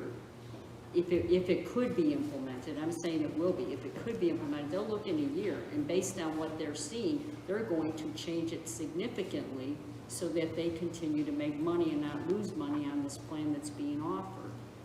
So, But then you're saying that the city should be the one that loses money on the plan, right? No, it's not that. It's just you're playing with people left retired with a specific benefit. But you just said that they wouldn't do the plan if it loses money, right? So now, if it loses money, that means the city's taking that on, and the city's losing the money. It could be, if they will not allow people. It could be with this too, though. Yes, it could be, but in this case, you're forcing people onto another plan. It was pointed out, if you negotiate this and all they want to do is take it, but if they don't, they have to have everybody sign up. Well, it's assuming, Yeah. if it is identical. Yeah. If it's not, then that. But I'm just saying If that it's identical, what I'm saying is, you're saying that the insurance company likely wouldn't take it on because it'd be a loss, but why should the city take that on? Why should it be our loss? Because they're not. And I'll put it the way we kind of commingled 3 or 4 comments. They take it this year, they make money, okay? And we remove these 300 employees from the city's health. So now the city's health plan has changed. You want to bring them back on in a year because this company realized that wasn't beneficial for them, and we've skyrocketed the prices, and now it's not beneficial for the city either, and it's more beneficial to put them back on our plan. How do we do that? Yeah, I do want to scenario that we're going forward. I do want to point out that this quote used claims data. So it's actually used our claimants that are 65 plus in order to quote it out. So we're using the same broker that we use for the stop loss insurance. So they're able to take our claims and put it to United for the quote. So they know what they're in. That is correct. This year. Can I make this? Well, yeah. The other thing that concerns me though, when you pull this out of, what's the impact, have you talked to Blue Cross Blue Shield about what the impact on our other self-funded plan is by pulling these people out? Yes, there's an increase in the premiums to the active population and the retirees under age 65. Yes. Yeah. So there's an increase, and the city's going to have to pay more because you're pulling 390 people? Yes. Correct. We will save more than Yeah, right. I mean, we're saving millions. Yes. And that's where, one of my things, and I get what Kim's saying, and what Jeff said, that they're probably gonna challenge it, but, in my mind, if it's the same, and whether it's Elliot or whoever thinks that we have a good fight or an argument to it, to me, it seems like even if it costs us a little money in litigation, initially, the payoff is so huge that, it would have to, it would have to be a large litigation bill, or, very, very ongoing for it to offset $1.1 million or whatever the number was. Unfortunately, it will be because the courts aren't in session. Well, that's only to our So- advantage, I think. Again, I will say this, I'm not opposed to the idea, I'm not opposed to volunteer, but I am opposed to the manner in which it happened. Putting it in a budget when it wasn't addressed through contracts, and your initial idea, I'm sorry, Mayor, was not even close to this. It was a force. And that, to me, is not healthy for the city and not healthy for our employees who earned that contract. You're violating a contract. I don't care how you look around it. So, That's just how you're viewing it. that's not my view. That's, you violated a contract if you changed their benefits. But you're not changing, it's all, assuming it's identical, you're not changing. I'm not talking about this one. Oh, the previous one? I mean, that I get, that I didn't agree with. This to me seems like a no-brainer. I mean, it's literally, assuming it is identical, the savings is there. I get what you're saying, that the name might change, but the services provided are identical, if not better. Show me. Again, I need more detail. To me, you're changing a contractual item, and you're asking me to vote on this. This is huge in 2 weeks. Can I make a suggestion? So, I'll stay it right now. I know can't do that, it. obviously this is a very complicated and very significant issue, not only to this budget, but moving forward. And, the conversation, I had a conversation with the mayor, with the controller before, about, again, the concept, it's a great concept if we want to try to move forward with it. The question we need to answer from a policy standpoint, we have 2 weeks to decide, do we want to include something like this right now in this budget before we've had a chance to vet these questions out, work with the unions, talk to them, educate them. There's nothing that says we can't implement this down the road if we do it the proper way and we get the clearance to do that. But you can clearly see that there's a lot of questions here. We have to set a policy. That's what we do. We're going to set a budget. We have to be sure that that budget is sound. And if you say we're going to save $1 million or $1.2 million or whatever, we have to know. We have a fiduciary responsibility to make sure that A, we can do it legally, B, it's going to save what it saves, and C, most importantly, it's going to provide the coverage to the people that it was intended to provide it for. And so we have a lot of responsibility to make that decision. Or do we go back, look at the budget, and determine how we can move forward, at least for now, without that plan? Those are the questions that you have in the next week, till next Monday, to come forward with. If you feel comfortable that this plan is good and you're willing to take that chance, then that's your answer. If you don't, then we have to roll up our sleeves and figure out where are we going to find that money and how we're going to pay for it. Okay? We have to set a policy. So we have 2 weeks to make that quite clear to the public, to the unions, to the retirees. What are we going to do? What policy are we going to set? And how are we going to move forward? Are we prepared to do that now in the next 2 weeks, or do we want to continue to work on that for the future? Budgets or into the next year? So that's the question. My suggestion is read over, ask 1,000 questions to the people that put this together, and then make a decision on your own. Email us, let us know what you're thinking, and then we have to move forward, one way or the other. That was my recommendation. I have a question. This is new.